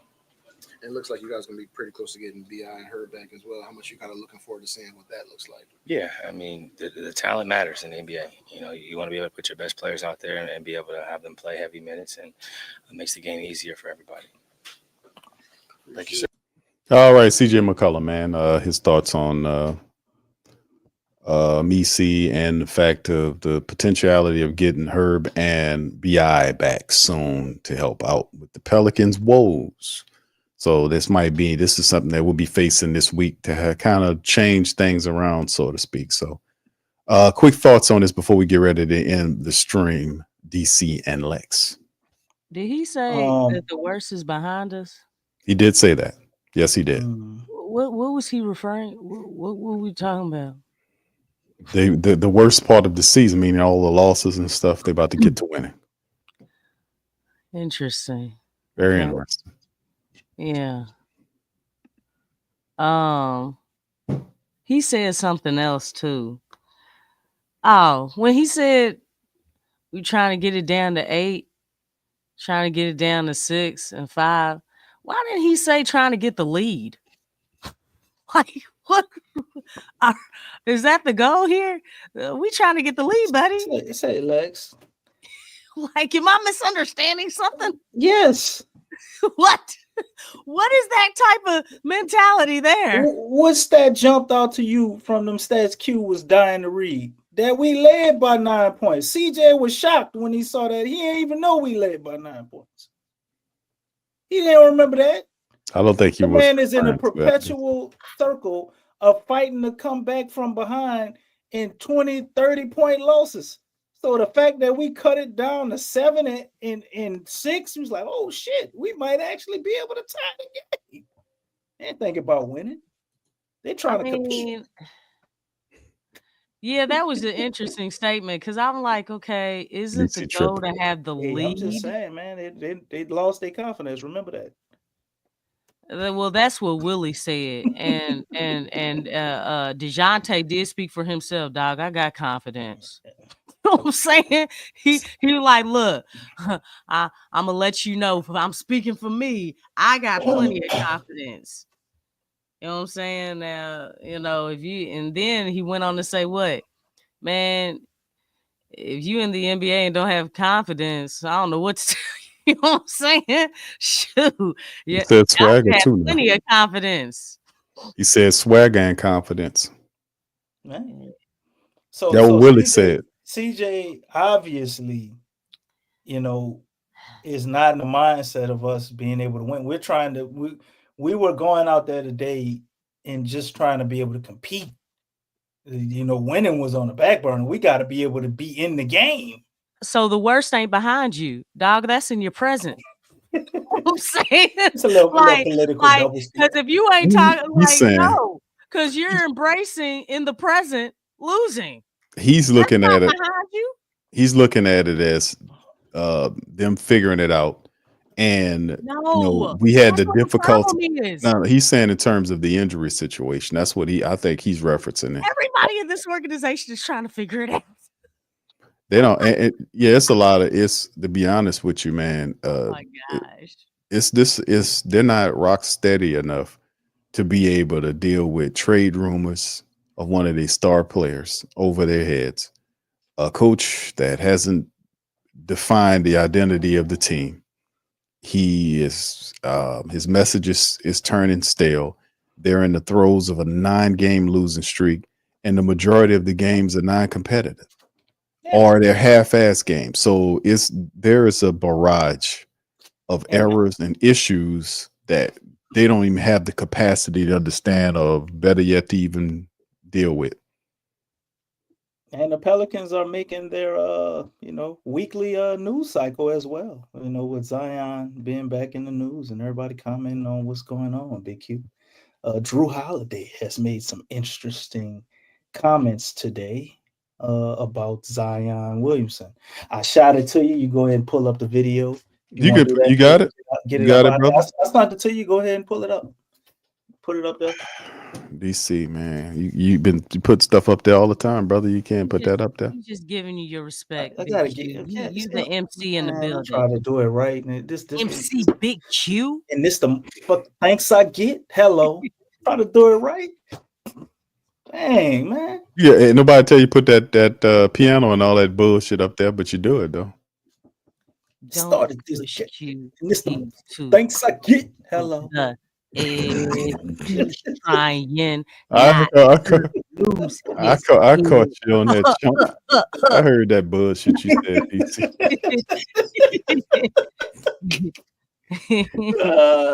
Let's hear what Drew Holiday got to say about Zion, man. All right, here we go. Zion is one of the most gifted players that I've ever seen. I don't know if they have to adjust the fit to him down there, if he need to maybe slide out, like have a different fit with somebody else. But I feel like he needs a change in some kind of way. If you was his coach, what would you have him do? I'd have him play a little bit more defense. Okay. Challenge him. That's not a knock on him. I think that makes him the talent that he is. That would elevate his game. Offensively, bro, I think he got it. He is promising, bro. Like, at least when I had him as a rookie, it was amazing. I've seen him at 280, 290. Still like above the rim like this. If he challenged himself defensively and his teammates saw that, I feel like they would follow. I seen JT and JB doing it. Mm-hmm. I seen how much they wanted to win. I feel like if Zion added that part to his game, that's just something that I would challenge him to every single day. He's way too good to be to the play-ins every year. All right, that's from Paul George podcast, podcast P. Let's touch on it. DC, what you Lex, DC, what you think about Drew's commentary, man, on that? What you think? Lex got it. Go ahead. I'll go after you, Lex. And this is Drew Holiday talking, man. He was here and got traded out of here. It hits different with him talking. He gave you some keys in there, man. Yeah. He gave you something. I think it's interesting the way that he put, the change, because he really didn't elaborate on change. He really didn't elaborate a whole lot. But I do agree with him that change is needed. Now, what that change means, does that mean trading Zion? Does that mean them actually? He said he need to either slide up out of there. Yeah. You know what I'm saying? So I think it's interesting how he kind of left that open. He didn't really elaborate on that word, but I definitely do agree with him that a change needs to happen. I mean, that I'm in total agreement there. Because the thing is that I don't feel like, I feel both ways. And I've said this before. I don't feel like the organization has done enough for Zion, and I don't think Zion has done enough for them. I think it's mutual. I think, there's been a huge clash. I mean, we can look at it right now. The organization has lied to us. Like, Zion could be ready to go like he said he was, and they could be holding him back. We don't know. I think the PR with Zion and the whole being reactive, not really, getting things around Zion that he needs in order to succeed. I understand both sides. Because obviously, Zion, he needs to step it up. But it's also, hey, the organization's got to step it up too. And we've seen them lie and mislead the supporters of of them. So change is needed. If they're really going to commit to Zion, it's not just, it's everything. It has to be the philosophy. It has to be the coaching. It has to be, the team. It has to be the medical staff. It has to be everything. And I think I'm going to go back to what Tasha was saying. Like, investing in a player is not just financially. It's really positioning the pieces around them to succeed. And when you look at other picks around the league, other, top stars around the league, they really had that. They really do have that, where someone really took them under the wing, and it's like they position them, hey, hey, you're going this way. Hey, we want to get you right here, buddy. You know what I'm saying? And I don't think Zion has always had that. So, I mean, I think he really kept it kind of general. I know he, talked about his defense, and I feel like obviously when you're able to get into the conditioning where you can play, have that defensive gear, because that's a whole nother conditioning. I don't know if anybody knew that or not. Defense is a whole nother part of conditioning. Like, when you don't have the ball, like, you have to work way harder. So the thing is, and it's not just Zion, a lot of players in the league, that's why they just commit on offense. But to play defense, you are in a whole nother stratosphere as far as conditioning. with Zion and, coming back from injuries, that's very challenging. It's very challenging. I mean, he has to do things like outside of practice, outside of games, for a long, he has to do a whole lot extra just to get to that, like a whole lot quicker. So, yeah, definitely the defense, because when Zion's defensive prowess is there, it makes a huge difference. It really makes his team unstoppable. But yeah, change definitely has to happen. What that change is shoot, it can mean a whole lot of stuff. Well, I think Drew hit it on the money. He told the line, obviously, go either way you like to go. He said, I feel like sometimes it's about fit. And maybe I don't know if they have to adjust the fit to him down there, or maybe slide him out and have a different fit with somebody else. That's his quote. And I think Drew, you gotta take the context of that. Drew's been here. Drew been here with him playing with who? Half the people on his team when Drew was there wasn't here, except for who? Brandon Ingram. So Drew's talking about the fit. Drew didn't play with him and Brandon Ingram. I think if you're reading in between the lines, he's alluding to them two not fitting. And they need to play a style that fits Zion. Because he said, in his own words, Zion is probably one of the most athletically gifted players he ever seen. He wouldn't change anything about his offensive game. He need him to play defense because everybody else going to lock in and play defense. And I agree with that. If you'll start, because I think Drew's also saying that because I'm one of the people who always is quick to point out when everybody's talking about how bad Zion was defensively, that he's actually a really good defender. He lazy, but he a really good defender when he decides to play defense. A lot of times he be lazy, don't go for rebounds, don't do it, and he just turns it on when he wants to.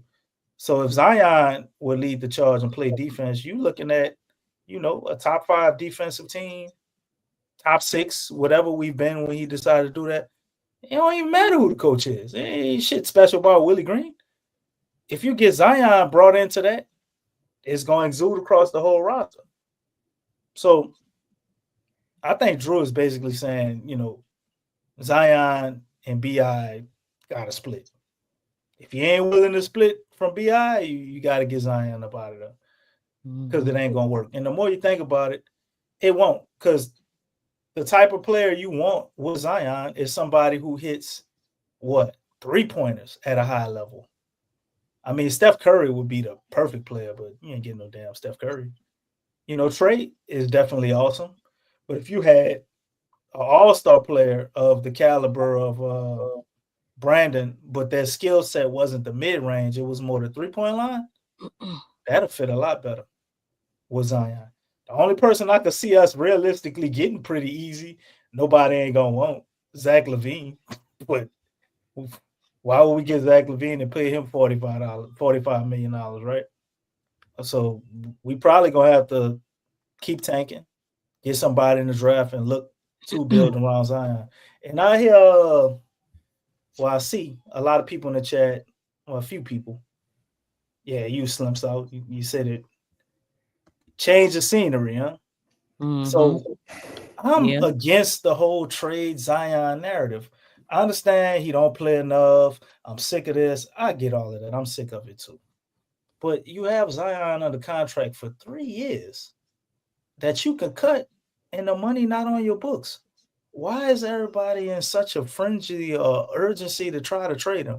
Again, if you do want to trade him, wouldn't it make sense to make him earn that value? You do realize that Zion's contract is guaranteed in percentages at check marks for how many games he plays, this and that, and we complain about him not playing. You really think that Zion going to intentionally miss all of these games the next 3 years? and not get paid, Zion can't even request the trade and sit out because he's gonna lose money. Griff is already sitting him out. Exactly. You know Because he's trying to get what, Willie Green out of here? Why he sitting him out? I mean, to stay under the luxury tax, y'all say he got to play a certain amount of games, but He done already missed enough games to be under the luxury tax. Okay, then why is he out then? Because they're not telling us anything. They tell us everything about everybody else. He's not gonna make the 61 games, so his salary is already. We only $2.8 million over the luxury tax. Just $2.8 million. Like, we pull off a trade without the Zion thing we get from up under the luxury tax. Who would get, man? It can't be that hard to get rid of Daniel Tice, right? And somebody else, get rid of Javonte Green or whoever else. Daniel Tice was about to go overseas. The only reason why it's here because it was a better option compared to going overseas. You make what? Don't you make more money over here? I mean, I think it depends on the situation, because I think somebody like Patrick Beverly probably making big bucks over there. It just depends on the situation. Some of them dudes, they be getting contracts, 30, 40, $50 million overseas and stuff. Not a year, but the whole contract. Yeah, I agree with Stacey, man. I mean, the thing is, Griff is power struck, and he's gonna destroy. If Zion is looking to have any type of something going on with his career, okay, 6 years in, and you don't have much to show for. I'm blacker than you. I mean, I just think for the sake of Zion's career, I mean, it's probably because if the Pelicans are keeping Griff, if they keeping Willie Green, and I don't know if y'all noticed, they prolonging this junk. Any other team would have already got rid of Griff and got rid of Willie. And we named all the coaches that had better records than Willie Green just last season, and they got fired. They didn't waste no time. Even when did they get extensions, Lex? Man, who cares about the extension? Monty Williams just got a fat contract. He was in a contract, and the owner went to Trajan and was like, "Hey, whatever you want to do, I got your back. I'm gonna support it." You know what I'm saying? Like, they're not playing. Like, it's like, look, it's like, hey, you the new GM, I'ma support you. I brought you in here to get things right. The thing is like, Griff has not done anything with this team. And right now, look, we just named on last stream. Look at Najee. Look at Dyson. Look at Matt Ryan. They're doing well, man. Mm-hmm. They're doing well. That doesn't say that. Yeah, that doesn't say anything. And I want to point this out. Check this out, man. Who would have thought that Dyson Daniels would be a legitimate starter before Trey Murphy? Not disregarding injuries. Who would have thought that? I'm not taking Dice over Trey, even at his. No, I'm not saying that. I'm saying the fact that who would have thought that he would go to another team, be a legitimate starter, and he's not a starter because of injuries. He's a starter because he's a starter. Oh, I see. Okay, I see what you're saying. When guys start coming back, guess who's going to the bench, y'all? That's because our coach is stupid. But that's my point. That's my point. Who would have thought he would be a legitimate starter somewhere else before Trey Murphy? That's my point. Trey would have averaged 20 points somewhere else and be a borderline all-star. I mean, the thing is that, like, I feel like when I look at how quick guys get away from the Pelicans and go and flourish in a different system under different coaching, it's a huge difference. It's a huge difference. So you're talking about guys who have been here 4 years, 5 years, 6 years. just imagine if they were in a different system with a different coach, how much they would flourish. We all imagine it, Lex. That's why we want Willie fired. Well, I mean, that'll take. How long though? It's going. Well, this is the dilemma though, Lex. We're paying another coach still. Have we ever been able to find a Stan Van Gundy contract? We have no idea. So is Detroit. They settled that. Monty Williams. That's taken care of. So they're not paying him no more? That's taken care of. So you got Miss Benson who owns 2 teams. She fired one coach during the season with the Saints who they gonna play next year, right? And then you fire Willie Green. Mm-hmm. And you got to hire 2 new coaches. Why are you paying both of the old coaches? I'm just saying, like, you know what? It depends. It depends. That's the problem. Can it that's get the worse? Problem. Hey, if the owner fired Monty Williams, okay, he had the biggest. He had the number 1 contract in the league. Well, yeah, but it's just one situation. You're looking at where it's multiple situations. Then we got this used car salesman who's talking to her and probably telling her you need to fire said coach, right? But you already did this before and fucked it up. So it's like this weird situation where she's probably telling him you need to make it work if you still won't be here. I mean, DC. But he know he can't make it work with him. So he begs James Borrego to come back. And then we got all the shit we got now. When James Borrego came back, we all knew what time it was. We know why James Borrego came back. Yeah. We know why we heard all the reports around the team that David Griffin was terrified of James Borrego leaving. We saw what happened when the Pelicans played the Thunder, Lex, and who's beating the drum all year long about Willie and his constant fuck-ups. But when they played the Thunder, all of the other teams in the NBA, that would have been it. He's gone. What happened after that? We heard news of Willie Green had an extension prior to the season that they dropped after that horrible series against the Thunder. Well, DC, to be honest, the reports that did release right after the season ended, the regular season ended, that reported that the contracts. So that wasn't after the Thunder series. That was during the Thunder series. The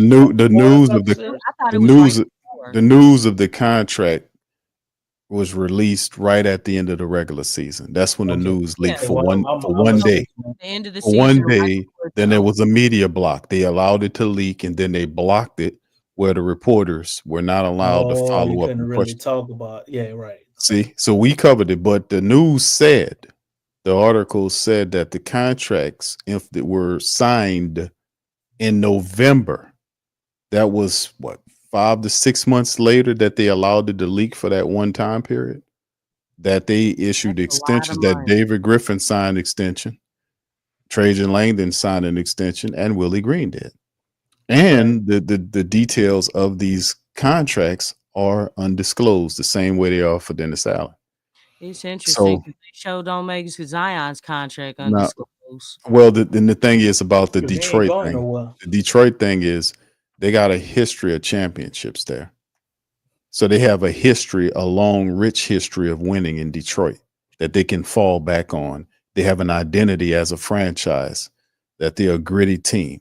And they kind of reach back there when Chauncey Billups and Ben Wallace was there. Rip Hamilton, those guys reached back to them old Detroit Piston ways, and they kind of used that to win that current championship.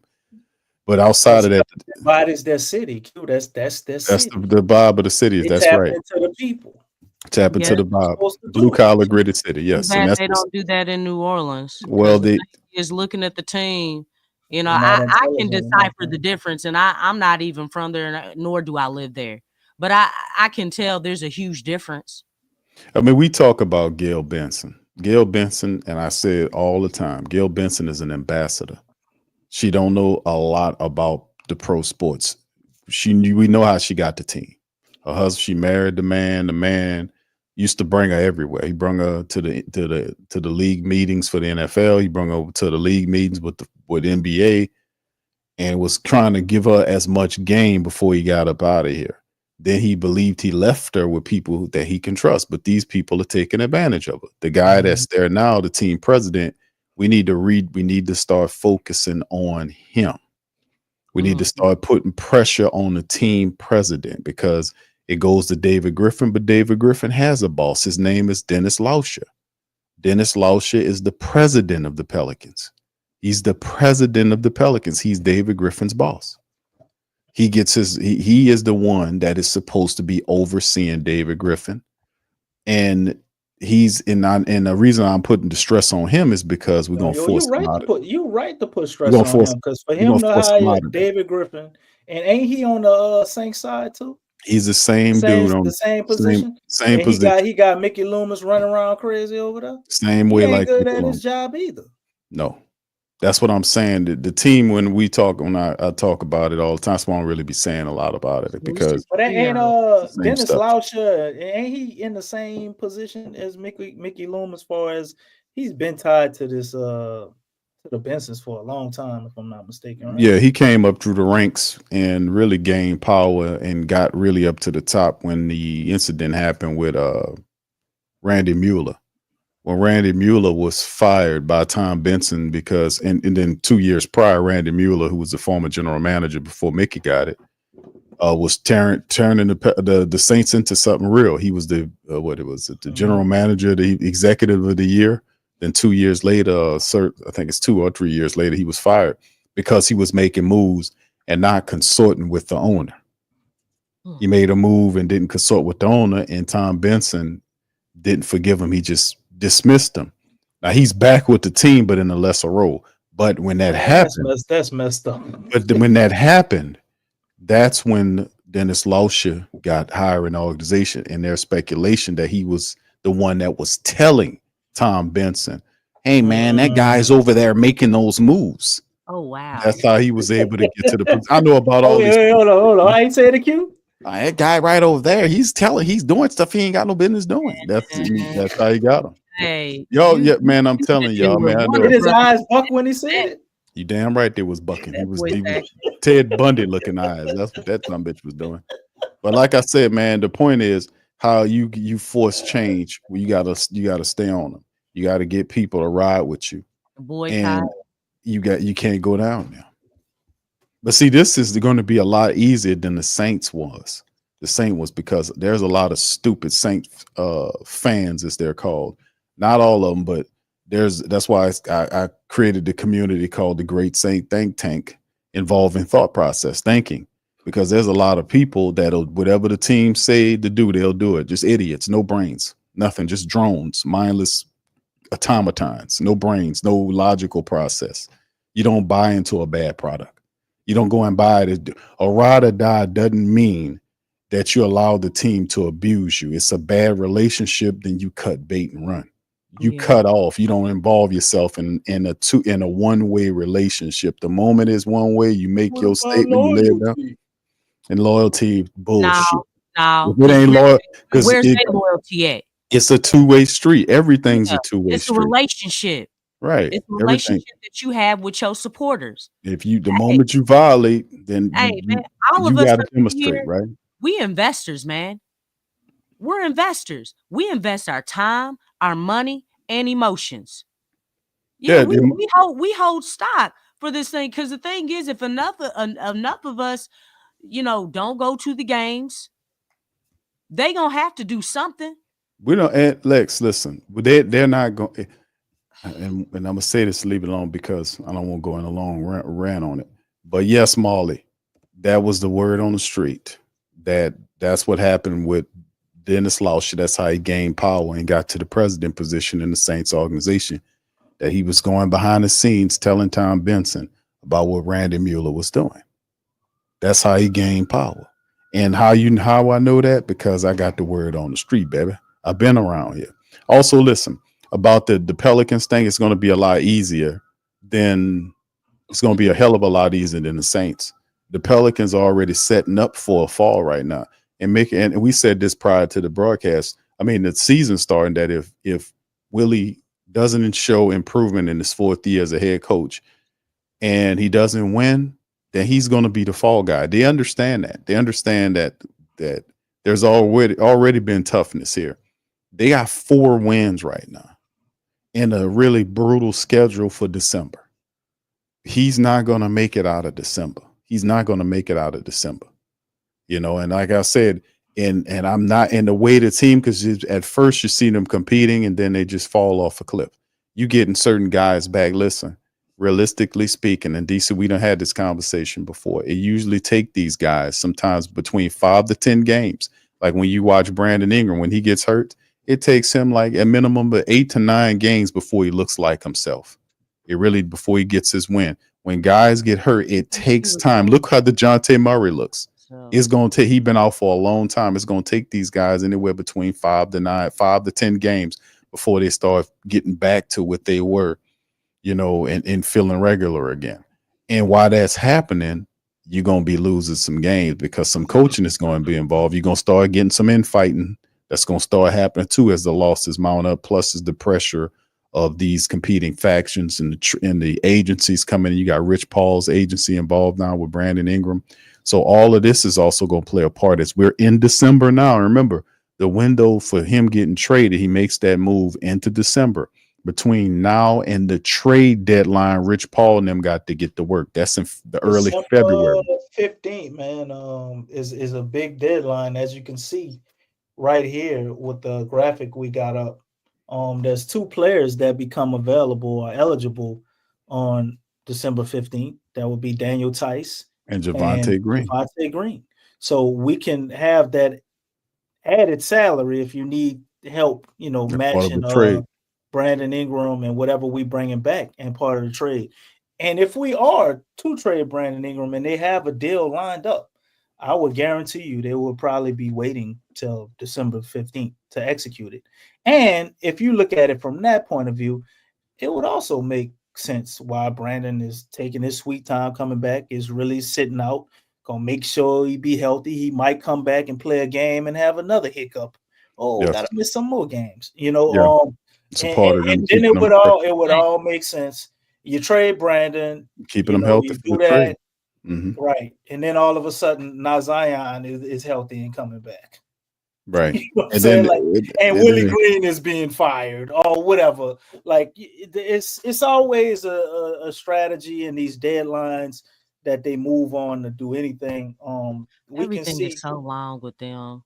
Yeah, they always a dollar. It's like it's literally hurry up and wait. Like I said.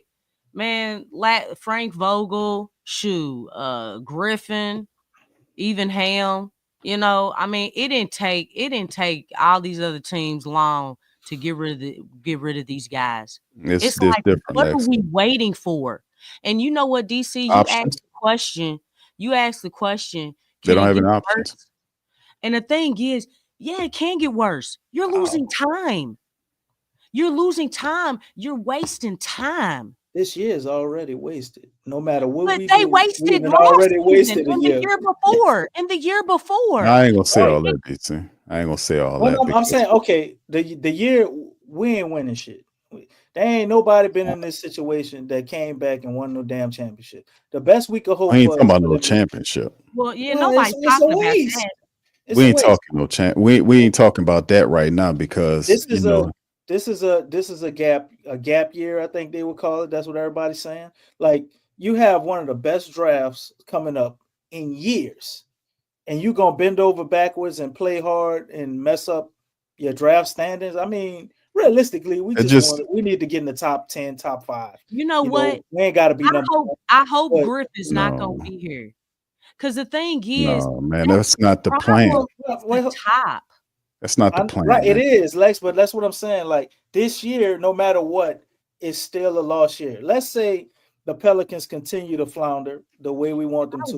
The best case scenario is Willie Green get fired and they move on from David Griffin because of this, and we go ahead and rebuild everything, rebuild our image with Zion, and we have some type of draft pick because of that. That's the best case scenario. If they do turn it around, if they turn it around this year, and they're able to get in the play-in, and then we get to the playoffs, and then it's look at we'll see. Oh, look at this. And then they did it with Willie Green. You know, they justify keeping him for another year till his contract run out, and you're still sitting there with David Griffin. No matter which way you look at this shit, it is a lost year. Period. The only good that could come out of it is a draft pick. They losing time. It's not. But if they're still here, no matter what. Have you seen what they've been doing with their picks? I mean, Yves Missi look pretty good. I can't argue with Trey. I can't argue with her. Hold on, DC. Jordan Hawkins is a good pick to me. If these guys went somewhere else, they would be flourishing. And we've seen that with all these with everybody who just recently left. I agree, but that's hold up. That's not the plan, man. That's not the plan. It ain't bad.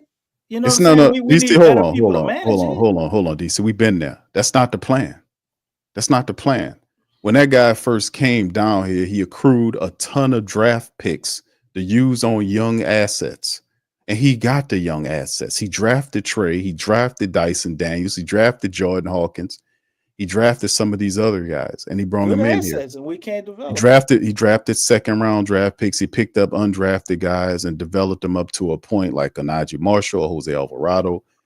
They did that. And then somewhere along the line, when he started floundering around and messing up with these coaches, then he expedited the timeline and started trading draft capital to accrue already veterans that were already there to help push the team over with the draft picks that he had. Now we talking about reversing the timeline to go back to get more draft picks. Wait, that's what? not what. Wait. Listen to what I just said. You say reversing the timeline to go reversing the plan. There's a plan. That's their plan. You saying? Oh, listen to me, man. The plan that David Griffin gave you that we've been talking about for the last 5 or 6 years is what he keeps regurgitating. Is he was accruing draft capital to use on assets in which he drafted some of these guys. I just named some of them. No, I got that. Hawkins, Trey Murphy. And somewhere along the timeline, in between the 5 and 6 years he was in, he decided to expedite the team by going into talent-wise, by going in the crew, experienced veterans via CJ McCollum, DeJounte Murray. And he was doing that and to have that along with some of his drafted assets to help push the team further into what he believed was playoff contention with Willie Green over the team. Now, what's happening here is he's not going to then say that, yeah, we're going to hit the draft and go and get some of these guys. It's two things I got a problem with that you said. That's what I'm telling you about the timeline. There's a plan that he's operating with. It's a effed up plan, in my opinion, but it is a plan nonetheless that they're operating with. And another portion of that, Willie Green's going to fall. There's no doubt about that. He doesn't have what it takes. He's already lost the team. They don't respect him. They're not playing hard for him, and they're going to continue to lose games. They're going to be more 20 and 30-point blowout games, and he's going to keep coming out with the same stuff. He's going to fall. Wednesday. So he's going to fall, and Griffin will not fall with him. And why won't he fall? Because he set up his chump mark, Willie Green, to take the guillotine for him. Like we were saying when the guy took the team. We've been saying this. That the guy check his game plan though, bro. Because there's no way you should be hiring a forward coach. I don't care how it happened, and you not go with him. You watch it. You talking? No. I don't disagree, but I'm just saying that on paper. You talking comments? I don't understand what you saying. You disagree with me about. I'm saying it's a lost year, no matter. No. I disagree with what you talking about. We firing David Griffin. I disagree. No. I gave you two sides, bro. I said you could either, they fire Willie, and if we do turn it around, like alluding to what you saying the plan is, he puts Willie up there and kicks him out, and Borrego come in. And he turned it around, right? And we make it to playing or whatever. This is still a lost year. Still a lost year. I don't know. Because we shouldn't have had to go through all that shit to get to that point. And then if we actually do, wait, hold up. If we do make it to the plan, right? we all know we're not going nowhere. We ain't doing nothing. Because a team that's going to win the championship, or at least go into deep into championship contention, yeah, they're going to have some adversity. They're going to have some things, but you know what they're going to have because of the adversity and the things happen, they're going to have an identity. We still going to be admitted to the play and still trying to figure that out. If that's depends. a long ass stretch. Well, if you get it, I guarantee you get a Borrego there. Borrego will establish an identity. So you saying it's a plus because we will go on and then keep Borrego from that time forward? I'm saying that's the best. David Griffin will stay. I'm saying that's the road, man.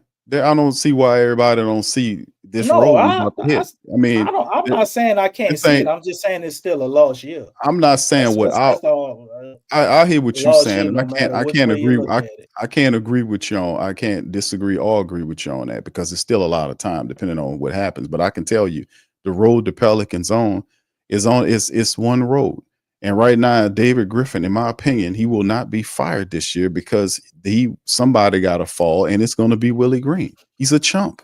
We already know it's Harvey Willie Green Oswald. That's what it is. He's a patsy. He's going to take the shot. He's going to take the fall. He's going to take the fall. It's just what it is, and that's how it was set up. That's why Trajan Langdon got the hell out of here. Trajan Langdon seen it.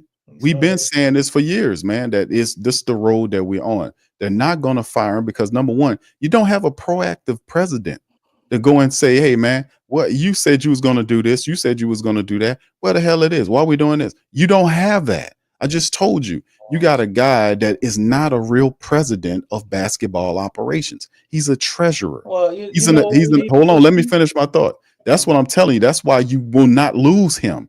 That guy will have to fire him. The guy that will be fired will be Willie Green. And then if the next guy, which will be an interim coach, which would be James Borrego, he'll get in there and do what Willie Green failed to do, which is establish an identity for the Pelicans, which they'll start playing better and they'll start winning some games. The idea is not for them to tank out to get to the draft. It's not. What's going on right now is inside shit dealing with these stars, man. It's dealing with these stars. Brandon Ingram's is holding up to get a better deal because we're within that time frame, December, January, and February, early February. Isn't that the trade deadline hitting in early February? February 17. But I'm saying, DC, listen, bro. I'm 16 saying games behind, bro. It's still the NBA, bro. It's still the NBA. You still got to play these games. I hear what you're saying, but I'm saying you still got to leave some room in there for potentiality. You never know what the next guy. I'm looking at the numbers and just the probabilities. What do you think it'll take for the win record to get to the 10th place? Because the projection is they're saying you're going to need about 44, 45 wins to get to the 10th place in the West. Bro, listen, I don't know what's going to happen. You got to factor in how teams play. If injuries start impacting teams looking a certain way, you never know how to. Minnesota not looking that good. I'm saying at the end of the day, I don't care what the numbers say. You still got to play these games and you still got to compete. Now, the Pelicans, they're not in a situation where it benefits them to tank out. They're not. Because number one, the guy that you need to fire to get into the philosophy to tank doesn't believe it. He's not going that route because he knows what that means. They have already moved into a pattern where they've brought established players here to win. They're in a win now scenario, and the reason why they're not winning now, they can't. But that's that part. They're in a win now. Well, who takes the blame for that? Who's gonna take the X? It's like you're in a win now, but you're not in a win now situation. You are in a win now situation, even though they're not winning now. But the thing is, it's like opposite. I mean, for him, all this is an oxymoron because the thing is, dude, you waited too long. That's what all this comes down to, and that's why it's created all this mess. That's why it's created all this mess. You're waiting too long. Lex, all this is all what it is. The trade of Brandon Ingram should have happened. It didn't happen. He wanted. You didn't finish the DeJounte stuff. It's like you just didn't finish. Well, what all I can say right now is this is the path that they on. This is the path that they on. It I mean, does this is not not the benefit. path It because doesn't benefit them to tank, because who the hell gonna develop the players that you talking about they're not drafting? Who being gonna do it? developed. Shoot, these other teams, once they trade them, are developing them better than They the Pelicans. the Pelicans are doing a decent job of developing some of the talent. No, Maybe they're not not. the You. Zion. With No, man, with how it- do you explain what's going on with what you see guys like Najee Marshall? You see guys like Jordan Hawkins playing the way he did. the way Jordan that Hawkins they're wasn't playing positioned. defense like that. They come here like that already. We Man, did a get good out of job here, man. finding them. Man, nah, bro. We're Listen, great hold on. at scouting and finding You talent. can't. Willie You Green you. is They're not not the best. one of You them talk. We guys ain't talking about. that- Hold Let on. me You finish. ain't Let me talking about finish. Willie Green. We had one Willie coach. Green ain't here by himself. They got other coaches here that Man, working with Willie Green that's actually decent they got coaches. one coach And that I'm was not really too good, I'm not too and that was high Fred on him Vincent. either. Fred Vincent helped a lot of these guys get a jump shot. Outside of that, we ain't really developed shit. Go down So the how did timeline Jordan and look Hawkins at all of become? these What guys. happened with Jordan Hawkins' defensive Man, side? if Who you helping Jordan Hawkins with his defensive if side? you You go see who look doing at that? Jordan Hawkins, if you go look at Man, Jordan Herb Hawkins Jones in hurt. college, bro. Go look at Jordan Hawkins in college. Jordan I mean, Hawkins the was dude is a already a good champion. defender. The Nah, thing with that was the hold knock up, on Jordan Hawkins coming out of college man, with his listen. defense, brother. The What you thing, talking about? let me finish talking. The thing with Jordan Hawkins, he's small and he's frail. He came into the NBA. Everybody knows for those young guys, it's hard for them to pick up defense. It take a while. So you got the mental curve there. On top of that, he also had to deal with the physicality of the league. You see how small he is? He don't look like he got a whole lot bigger, but you can see in his play that he got stronger. I think Jordan Hawkins was able to study the game, understand the communication side of defense, and he got stronger. And that's why he's a better defender. It would have happened to any player in the league that it came into this situation with his body type and his play style. I So don't all think we developed him into a better defender, because when I watched Jordan Hawkins over there at the Huskies, bro, what up? You know what I'm saying? Connecticut Huskies, not the other Huskies. He was a hell of a defender already. They was winning the championship and shit because what he was doing offensively, but as well what he was doing defensively. He's never been a bad defender. No, nobody ain't saying that he was no bad defender, but he wasn't So all that. how we gonna take credit for developing that? He didn't What you talking become about taking credit for developing these guys, man? he So hasn't become so Dyson Daniels or Herb Jones, and those two guys have been what they are defensively since day one. Since the first day of summer league, we saw equate Dyson Herb and Daniels, Jordan bro. together, brother. When we saw Dyson Daniels in summer league, bro, Dyson Daniels was out there guarding 1 through 5 in summer league before we showed him anything. I can't sit up here and let the Najee Marshall was already good. He couldn't shoot. He kept working with Fred Vincent, and he got a little steady shot. Willie Green did what you see as a head coach, broad stroke. All these other coaches, like they all trashed. None of them ain't helping these players be better. No, none of them are. They all trash like Willie Green. Is that the mentality we're gonna have here? Who's all trash like Willie? I'm talking about all his damn coaches, man. That's a part of developing these players. They all trash too. They didn't have any part of helping these players become better people or better players on the court. Developing. Yes or no? I'm sure they helped them some. Q. I'm not saying like they. Hold on. Two people talking. Go ahead, Les. I was saying like developing a player is not just about the skills. There's the application.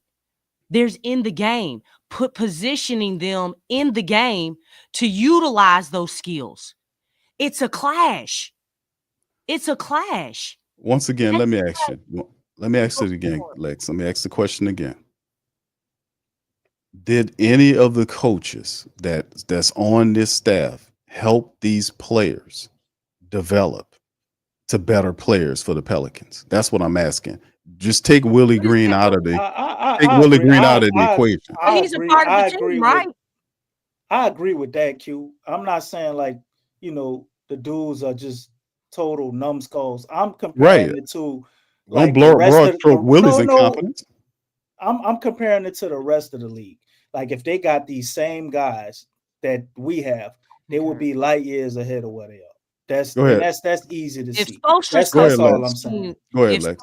If Spoelstra's coaching this team, I like Corey Brewer too, Don Rich. You know what I'm saying?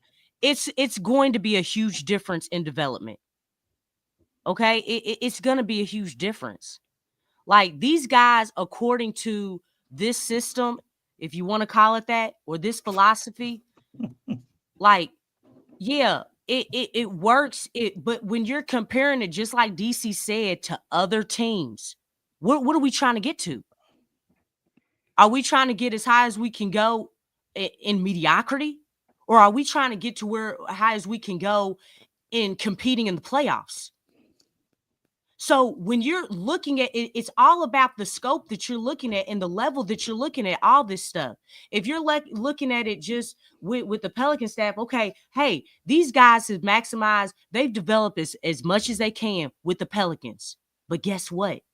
When you put them in a different situation, a different system, different coaching, and along with and really focusing on those skills within that system, it's a whole different ball game.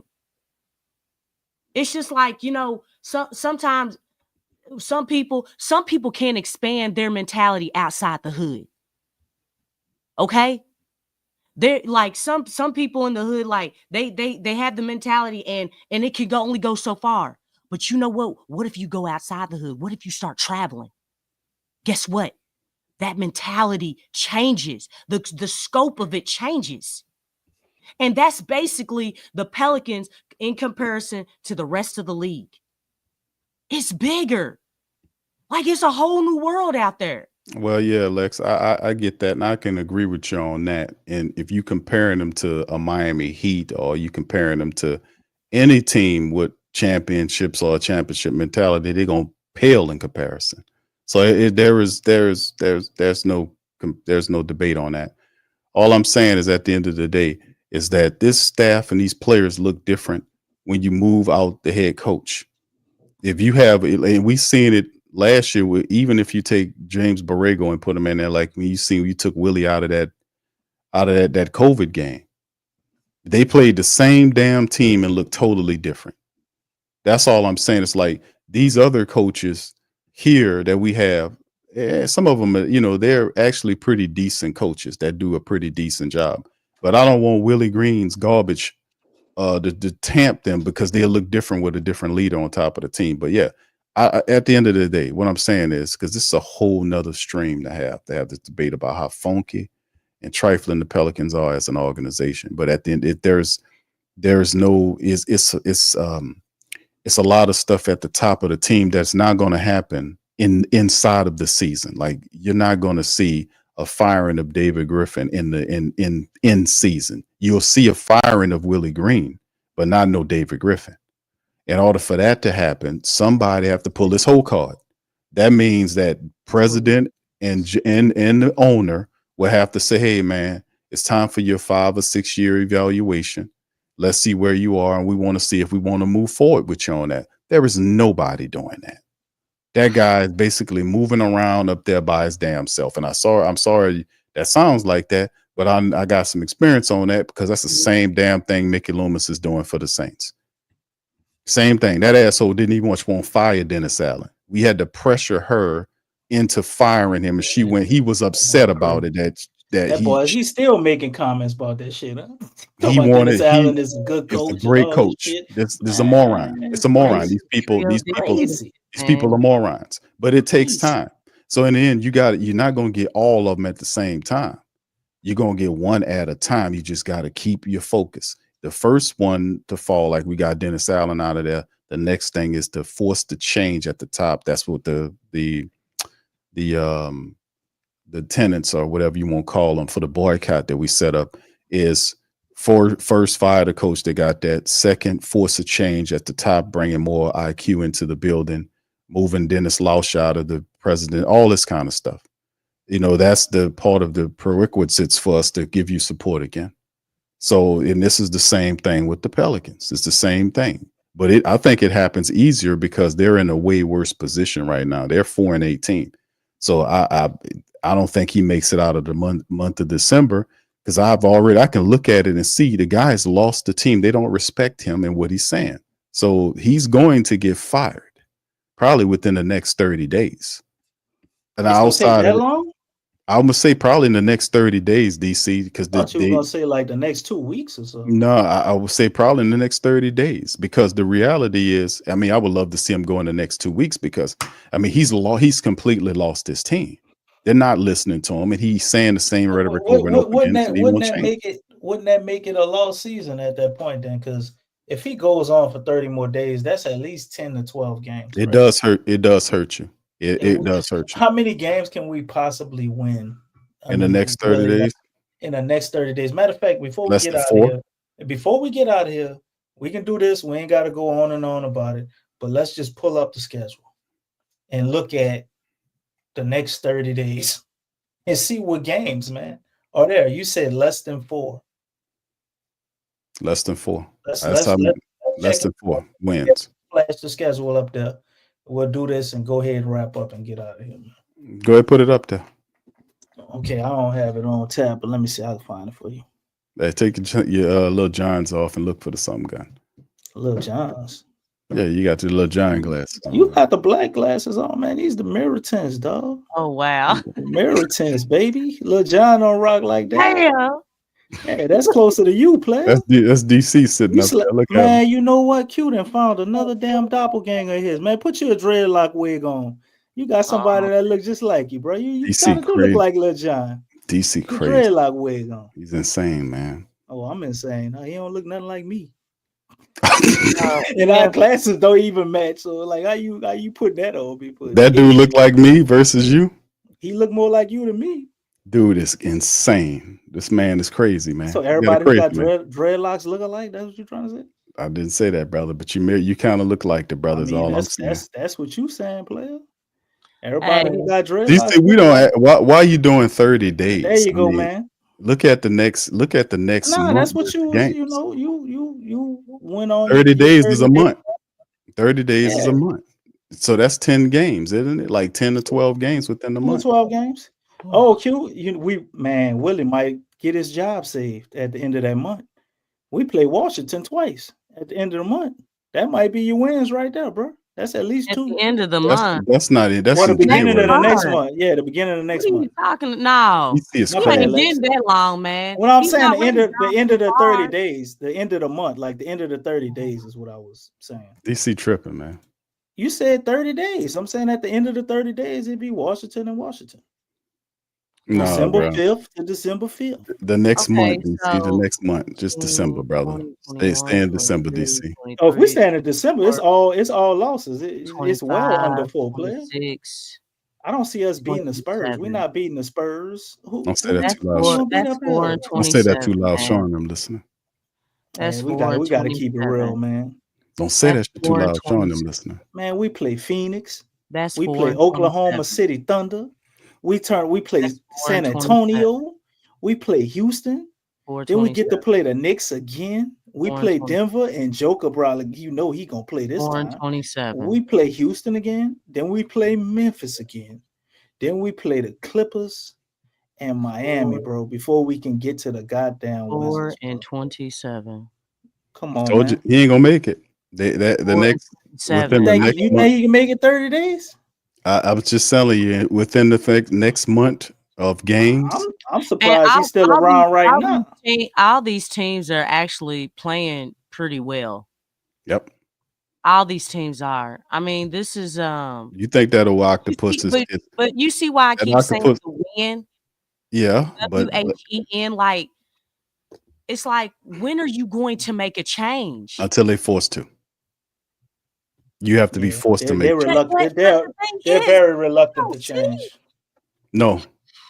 Golly, man. They can always turn it around. You know what? We need to start calling those 3 dudes. They got hope, right, Q? It ain't hope. No, it ain't hope. We gotta close out Dick Gregory, man. It's hope. It ain't hope. It ain't hope. They don't have a plan. No, it ain't no hope. Loomis. You got them. The way them people operate is they make a plan and they stand on it, like until they get pressured off of it. That's how this works. This how it works, man. This is part of the plan. Is this? This is corporate stuff. I'm telling you how these corporate people move, man. They're not gonna move easy, especially when they have no leadership at the top of the team. There's nobody checking for of David Griffin. There's nobody watching over his shoulder. There is no accountability for David Griffin. So he's not going to leave freely. He has to be checked by a higher authority. And there is nobody there checking for him. The way it's set up is he set Willie Green up for the fall. That's why I keep telling you, Trajan Langdon got out. You can't blame Bryson Graham because he just got here. So Willie is the one that was set up for the fall. But Willie Green is so dumb that he should be talking out about a lot of stuff right now to save himself from this job. But he's so weak and he's so meek that he will fall on his sword because of this. He is definitely within the next 30 days, probably shorter than that, he will not survive these games. And this was set up this way. David Griffin is a lot of things, but you can't say he a fool. He got these guys underneath him that are fall guys. They're not leaders. You know they're what? Soft. They're soft. They're not alpha dogs. The fourth coach, man. And what does it matter? Who gonna call him on it except for me and you? Is Gail gonna get up and say, "Hey, man, you ain't tell us you was gonna have 4 coaches in 6 years"? Or Dennis Lauscher? You see what I'm saying? See what I'm hitting at? It ain't just you and Lex. Do y'all know where the Pelicans headquarters is down there? Yeah, same place where the Saints are. Okay, same damn place. I'm telling you, the boycotting that Stacey was talking about, y'all got to show up down there. I mean, I live miles and miles and miles away. There's a phone number you can call, Lex. This is a problem. There's a phone number on their website. There's emails where you can reach out to them. Go to the websites, get the phone numbers, and call. That's call the news people so they can They got them in their pocket. They got them in their pocket. Well, that was my next thing. I was social media. Social media is powerful. That's a media tool too. Giving your breakdown, Lex getting at it. This is what we need to do, man. The same way they put all the pressure on Dennis Allen and everybody. Yeah, was talking about that. We need to put all the pressure on David Griffin, man. We need to keep standing on David Griffin. We need to damn near boycott the Pelicans until David Griffin is out of here. It's David Griffin. From this day forward, when we come in here and Willie Green is still the Pelicans coach, I ain't gonna say we can't talk negative about Willie Green. That just take a lot of fun from the show. But we definitely should gear it more than we already do. Already doing that, DC. We need to do it more. Put him on all the thumbnails. Yeah. Put him on all the shirts. You know what I'm saying? Put him on whatever, man. Like David Griffin. Oh wow. David Griffin. Yeah. That shit is funny as hell with find the Dave Chappelle. Yeah. The Dave Chappelle one, bro. That shit was hilarious. Good. DC, I won't break it came up. But anyway, everything David Griffin, bro. If we gonna blame Willie, blame David Griffin first. Say David Griffin name. Show all this stuff. David Green. Huh? David Green? We call him David Green. Well, I mean, Willie didn't got all the credit. Willie didn't got so much credit that he ain't got more credit. It's gonna take patience, man. Even more patience than what we got.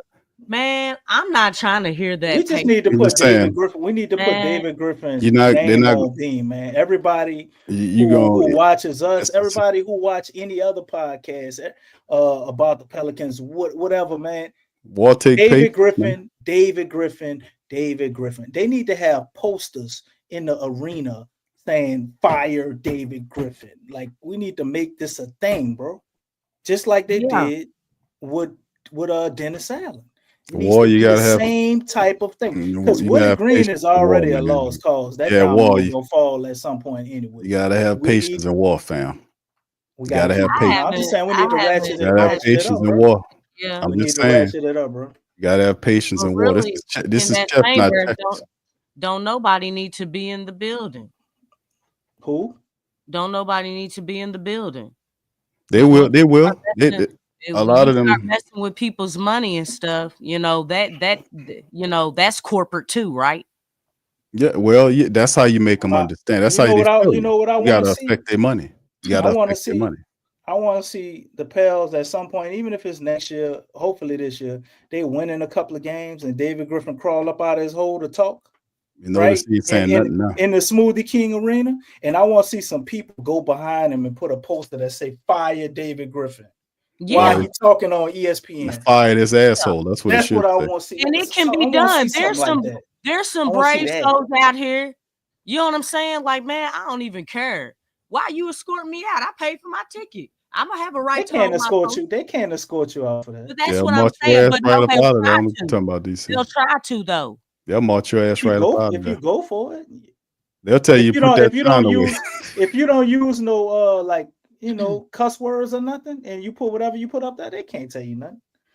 Now they might pan the camera away or something, or try to hide. You try to Hey, do man, this I is see how they corporate do people when you and be it's watching the game, political. bro. They be No, having some of when the it comes posts. to They pan the politics, they camera don't away. play fair. They don't play fair. That's If why I you- told you, I mean, man. look, That that's dude. just like if you a reporter and you ask the wrong questions, they revoke your stuff, right? I 'Cause mean, Well, yeah, but they had to and have you it in ain't their cursing, contract somewhere and you where they ain't said cursing, right? or you got a lawsuit on your hands. But Because you ain't if you cursing kick though. me out the game because I have a sign saying Look, fire David Griffin, why and don't there's you nowhere in any stipulations on the ticket that say I can't do that, why that's don't a you play lawsuit. Jordan Hawkins more, especially when he's had a great game? Your card has been revoked. Like what? You know what I'm Yeah, saying? they fired what the dude Christian Clark. They fired him, man. Yeah, you see what I'm From, saying? with that I mean, Tom it's not. Picayune. It's just questions. Yeah, but how's that? They don't How's that like. got to do with the Hey, Pelicans? ask He about was their asking contract. some tough questions sometimes. Why don't They ain't we like why that. don't we know the details of y'all's contract extension? Why don't we know the details of that? You're not cursing, but You're you're not privy asking to the that. wrong question. You see We what I'm elect. They elect, and the whole thing is too, Lex. That's what I'm saying, man. It's I don't work for them, no Lex. So I'll say what I it's want. going to be it takes a while. It takes a while, man. It takes a It's while. been Now 6 I know years, dude. Been a We've been while. trying to get this man fired since he Man, got listen, hired. man. I'm trying to What's tell the y'all how this definition of a go. while? Trying to tell y'all how this go. It's a slow process to get people to get aboard because there's a lot Hurry of up and wait. there's Hurry a up and lot of wait, y'all. Everybody in undisciplined the chat, people. hurry up and So wait. it's a lot of undisciplined people that's still out there going to these games. And Yeah, I they ain't been to a have to game keep all year this year. they have to keep losing for them to get the word. That's people like they ain't getting it like you. Everybody's perception and their vantage point is It needs to different. be everybody, Stacy. It ain't gonna be everybody. You'll never have everybody. They had like what 15, 20% of the people that was in the civil rights movement, like less than 20% of the people that were actually marching during the civil rights movement, while the rest of them, was sitting on the porch somewhere. And they didn't come out until things started shaking. But when people was getting beat up and the deacons of defense was out there doing their thing. But the whole thing was, man, it's a patient game. And that's why I say we've been doing this for years with the Saints. That's what I'm trying to tell you.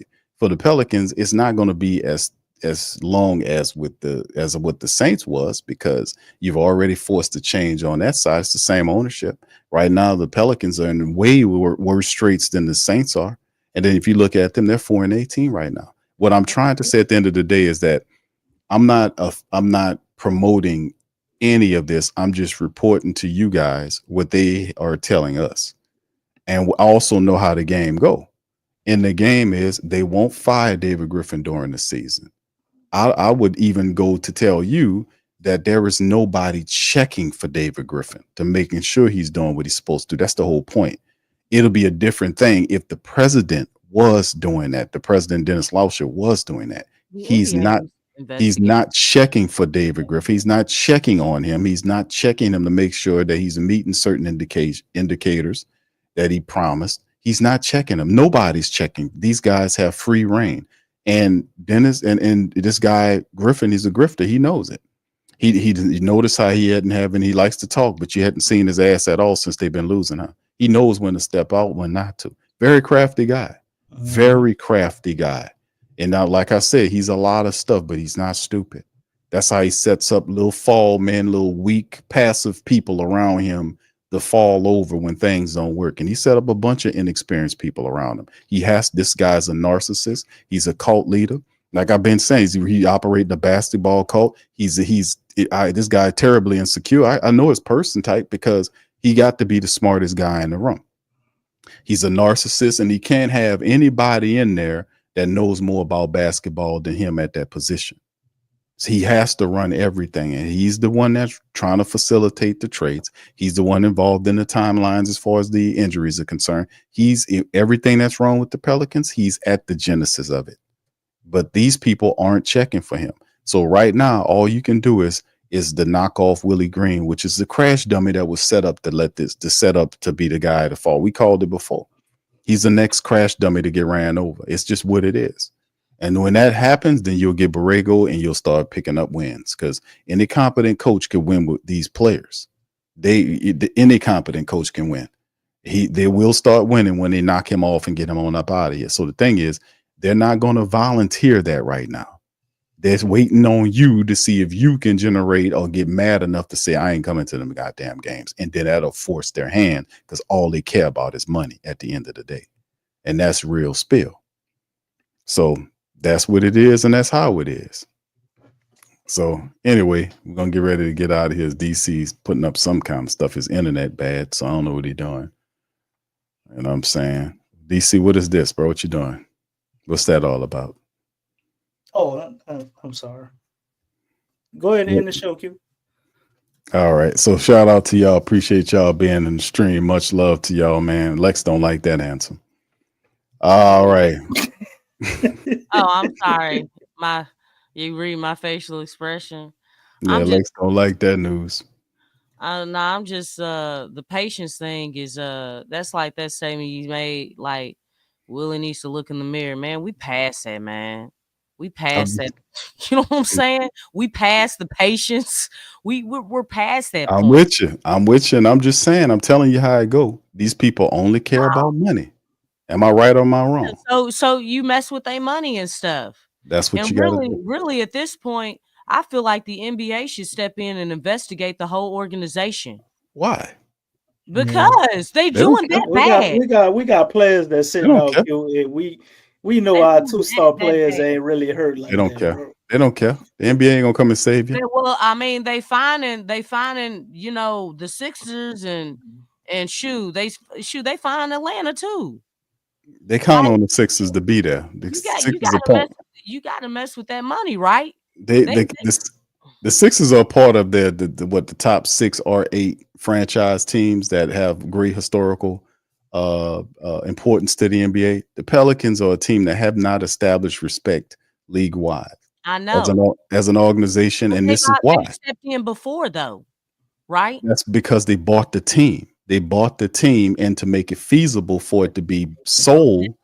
That's my point. They stepped in to take the team. They owned the team to beef the team up to sell it. That's why that year when Benson and bought it, mysteriously we were able to get the number 1 draft pick that year, and to help out with the team. And I told y'all that was a rigged thing. I told y'all when it was happening, I was like, man, watch we get the 1st round draft pick in that lottery system. Yeah, that's for letting us get rid of Andy Davis. You know? See, it's a part of the game. So y'all said that Gail Benson's the richest person in New Orleans, right? No, not maybe in New Orleans, but in the state is the guy, the chicken man, Graves. Graves, Graves. Who is he? Graves, who's the guy that owned Raising Cane. Oh wow, he richer than Gail? Yes, he is. Off a chicken? Yes. Wow. You are so funny. It's like like shoe company. They rich for selling shoes. You know what I'm saying? Like, I mean, chicken. I'm just saying. Yeah, Gail worth $6 million. He worth $9 million. Yeah. Wow. But you know what? There is a way. I mean, if a group of people come together, and you know how the Commanders did, they had a group of people. Yes. That are wealthy. Yes. That bought the team. That can easily happen here. Charlotte, Mike did it. You know, he sold a percentage, you know, to a group of people that included J. Cole and somebody else. You know what I'm saying? Like, there's ways to do that. Sell So a steak. we Sell gonna some. get Tyler Sell Perry some. and Sell some steak Birdman of They won't do the it with them. team. You know what I'm saying? So you can get people. You can put what is it, Master P, and who else? Who else y'all know? Come on, man. A group of people.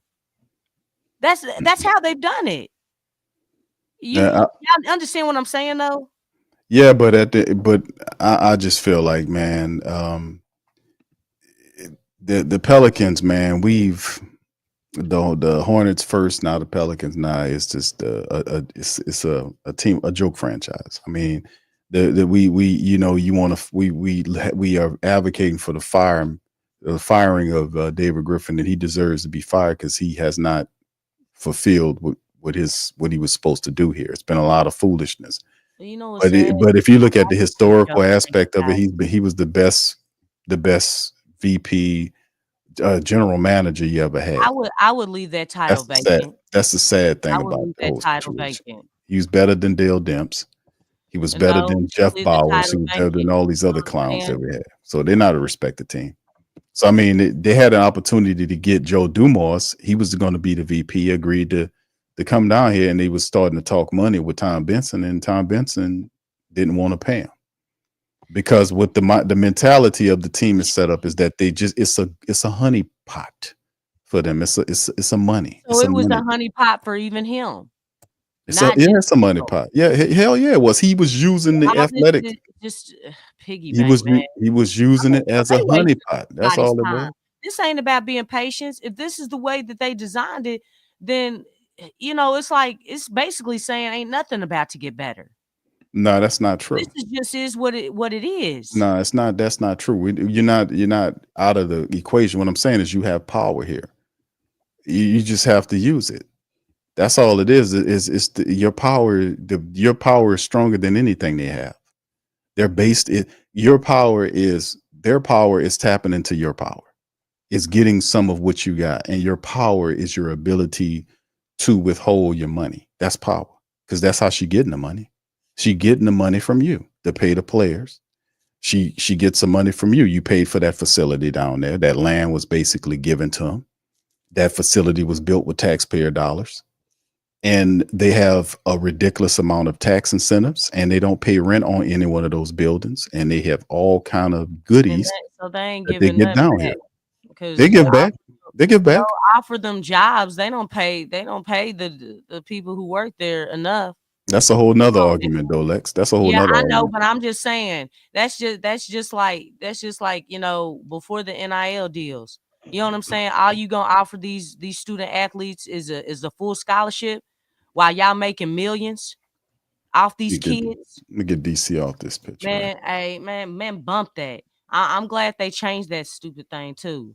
Because the thing is, they made a whole lot of money. They made billions off of a lot of student athletes. I know that's a different topic, but I'm just saying. I mean, the dynamics changing, though. That's the positive thing about it. Like that ran for like 100 years. That system ran for 100 years before it was flipped over and turned over, right? So like I said, it took a long time for that to happen. It took 100 years. They was running that for 100 years before they flipped it recently. Think about what I'm saying. Yeah, I know, but you know what mentality that was, right? Yes, but you still beat that. You still beat that to get to here. But it took you a while, but you got there. Man, look, I look at OKC. How long has OKC been around? Different leadership group.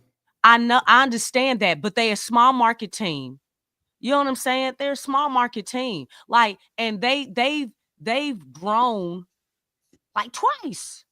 Because remember, during Katrina, look, when Chris Paul was here, they were using that's how it was almost like a trial.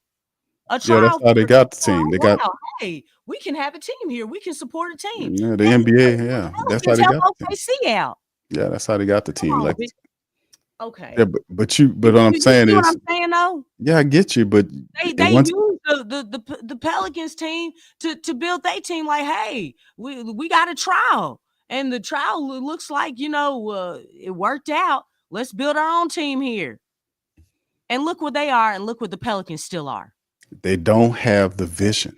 That's the point. That's the whole point. You speaking truth. Fire those chicken heads and get these people, the right people up in here. Yes, you got you speaking truth, but I'm just saying the same thing over and over again. I know. They don't have that, and you have to force them to get that. You got to force them. You can't go down there and you got to speak out against them. And while you're speaking out against them, you got to tell them why you're not supporting them and give them a list of things of what you're doing. Like, I'm not buying this until you fire this coach. I'm not doing this until you fire this general manager. You got to give them stats. Why it's happening. Like, I don't just get up there and rail about it. I made literally a mockery of Mickey Loomis. I made fun of his voice. I pulled up all the dumb shit that he says. I showed facts and stats and laid it out. And it's the same with David Griffin. I get in and prove to you that he's a kind man. It's not hard to tell.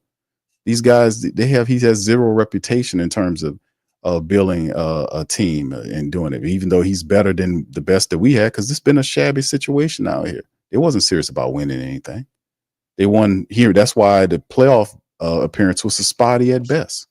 So, I mean, but that's up to the family members to say enough's enough and demand the team to not only move on beyond the coach, but also move on behind the general manager and let them know that we're not going to support you until you get reputable people down here to build this team the correct way. So, like, it's on that route. Mickey Loomis, not Mickey Loomis, I'm about to say Mickey Loomis, but what's his name? Willie Green is definitely about to get canned. Ain't no doubt about it. He ain't gonna make it out of December. He gonna get canned, and that's how it was designed. The octopus designed it where that guy's gonna take the fall. The only thing I would tell Willie Green is, even though I know that he doesn't have what it takes to get this team to win, he needs to start speaking out to save his life, his job here, or speak out about it. See, I done sat here for about 5 minutes and been quiet, and we gotta end the show. Go ahead and end the show, DC. Go ahead. You said Willie Green needs. You got to speak out on him.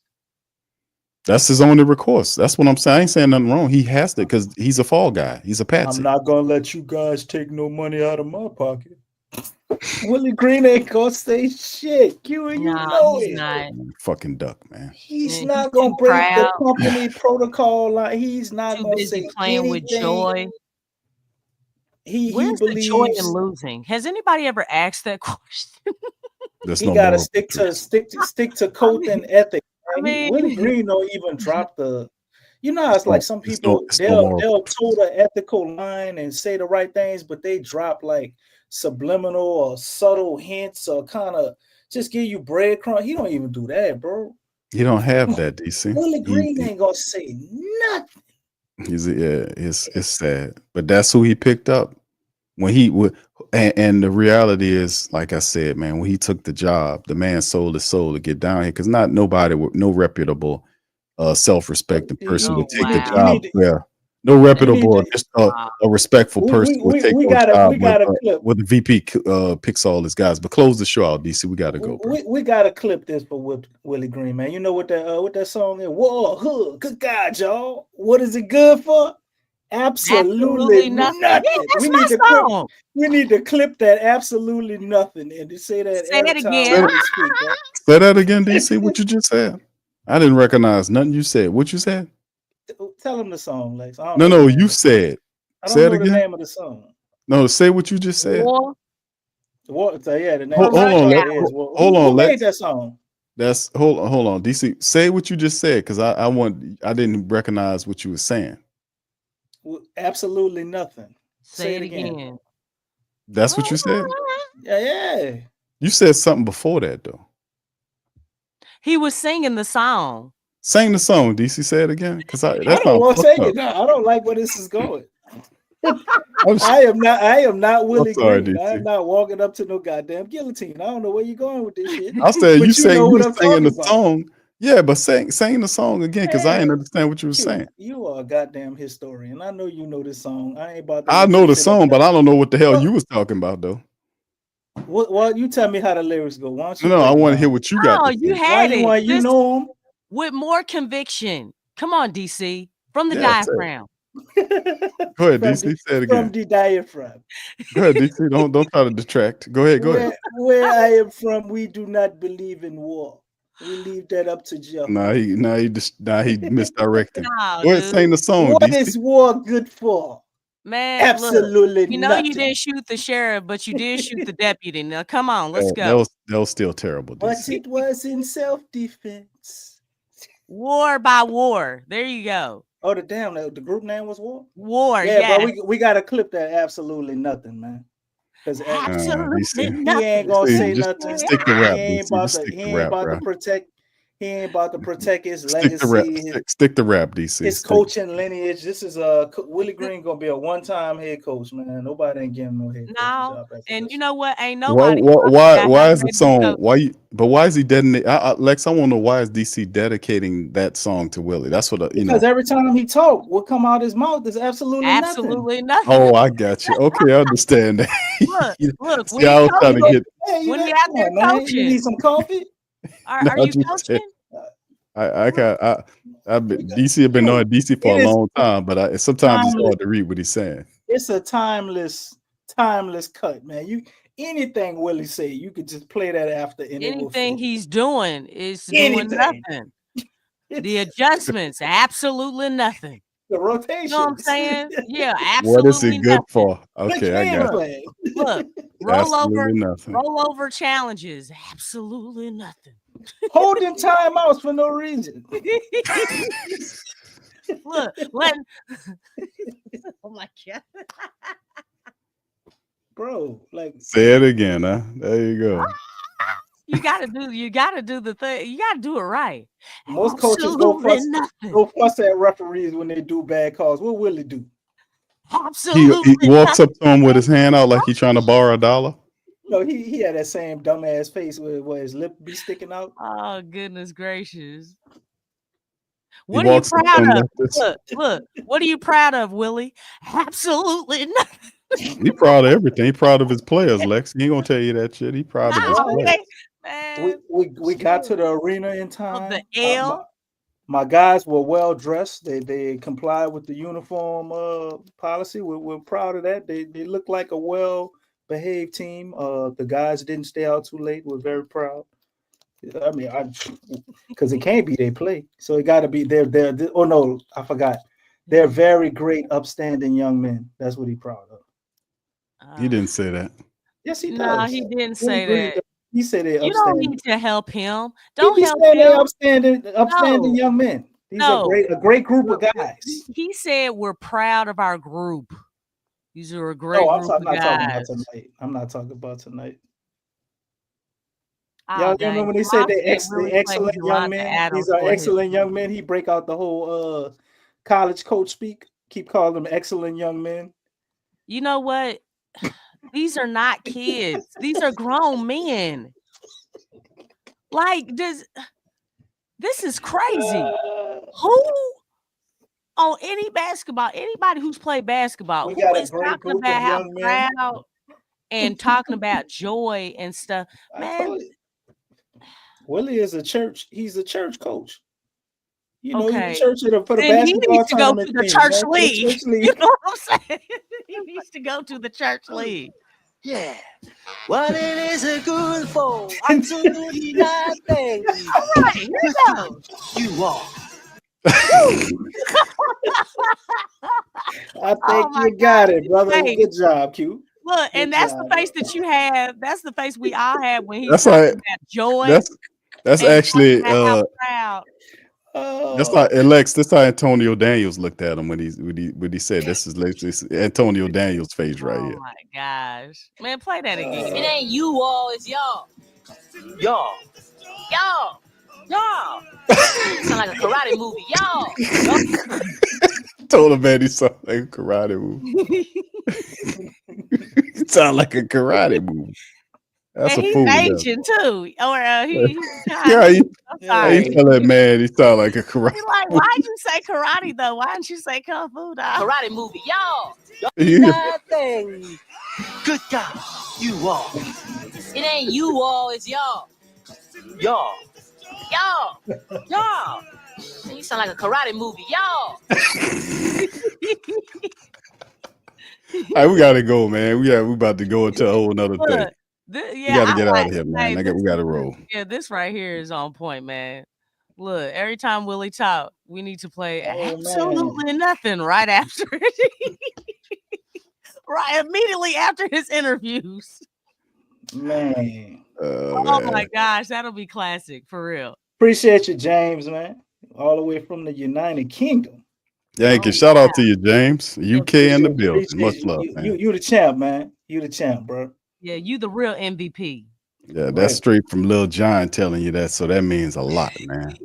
The NBA All right. since 1994. Yay! Oh goodness. Started All this right. podcast and shit. It's the motherfucking thanks I get. That's pretty good, DC. That's pretty good, bro. All right, DC, I see you, bro. I see you. It's like 4 a.m. Where? Wow, shoot. Oh man, where you at, Stacey? Yeah, where you at, Stacey, man? Man. Yeah, Stacey, you gotta go to sleep, bro. You gotta get up and go to work tomorrow, brother. Yeah, it's listen 1 to a.m. DC. here. All right. So anyway, let's get on the pod here, man, man. up at 5:54. God damn. Oh James. wow. And then it's one where Lexxah is. DC, Stay you safe, talk. man. Have you a good work day, brother. He said The you early off bird work. gets its worm. Bro. All right, so we're gonna get on the pod here, man. Listen, we appreciate y'all for tuning in on the broadcast tonight. Long broadcast tonight. Wasn't trying to go that long, but we all good in here. But listen, man, we appreciate y'all, man. Therapy, man. The family needed, bro. We all Yeah. in a state of shock right This is all therapeutic. Yeah, I hear you on that. All right, so yeah, we're gonna get ready to move up out of here. Listen, I appreciate y'all for chiming in. Please do a service for us by hitting the like button, hitting the subscribe button. Lex, please, could you take us out? All right, my brothers and my sisters. I just need you to speak it from the heart, from your spirit and your mind, from the depth of your diaphragm. Just make me I want to do want you this. to just click the like button. In respect of your ancestors. Let's straight Black Panther. Straight Black Panther, Wakanda forever. now. Hey, where that flower Bro, at, man? I'm about to drink the flower. Why Man. did you do this? Bro das. Y'all got this, man. You got this. You got this. Got that Shout out to my forever. brother. Shout out to my brother BC and my brother BQ. Respect where you come from and hit the like Respect. button. Respect that. Because it's all about right here. It's all about right here. Be pissed off about the team, but you hit that like button. DC, you taught her well, man. Shout out to DC, man. Shout out to DJ, man. All right, we're gonna holler at y'all later. DJ in a minute, man. Shout out to DJ if you're listening, bro. All right, y'all. We're gonna holler at y'all. Much love and go Pelican. You're listening to the Pelicans postgame report on the PRO Media Network for all things Pelicans. Perfect. Fly Pelican, fly Pelican, fly Pelican. And I tell him that. Birds of a feather flock together. Fly down, I'm a Pelican forever. Pelican forever. Ain't gon' lie, I feel flyer than I ever been. We stay ballin', this New Orleans, I'm a Pelican. It's going down in the nest, wild, wild west. Come in town and you best, show us some respect. 3-point threat, I better make it rain. If it's up, then don't jump stupid like your ankle sprain. Always said, never hate the player, hate the game. Jumper where the dame late, punch a train. Post game, big Q, talking about business. Bird gang, YouTube, they ain't flocking with us. Lock up the division mission, get into the finals. Finish competition, then it's going win the title. I know this flyer than you can get. Such a threat that the refs just might call a tag. You could double, you could press, but you can't check. Right, left, slide by you like a Eurostep. Fly Pelican, fly Pelican, fly Pelican. And I tell them that birds of a feather flock together. Fly down, I'm a Pelican forever. Pelican forever. And never, and never, and never, and never, and never, and never say birds of a feather flock together. Yeah, fly down, I'm a Pelican forever. Pelican.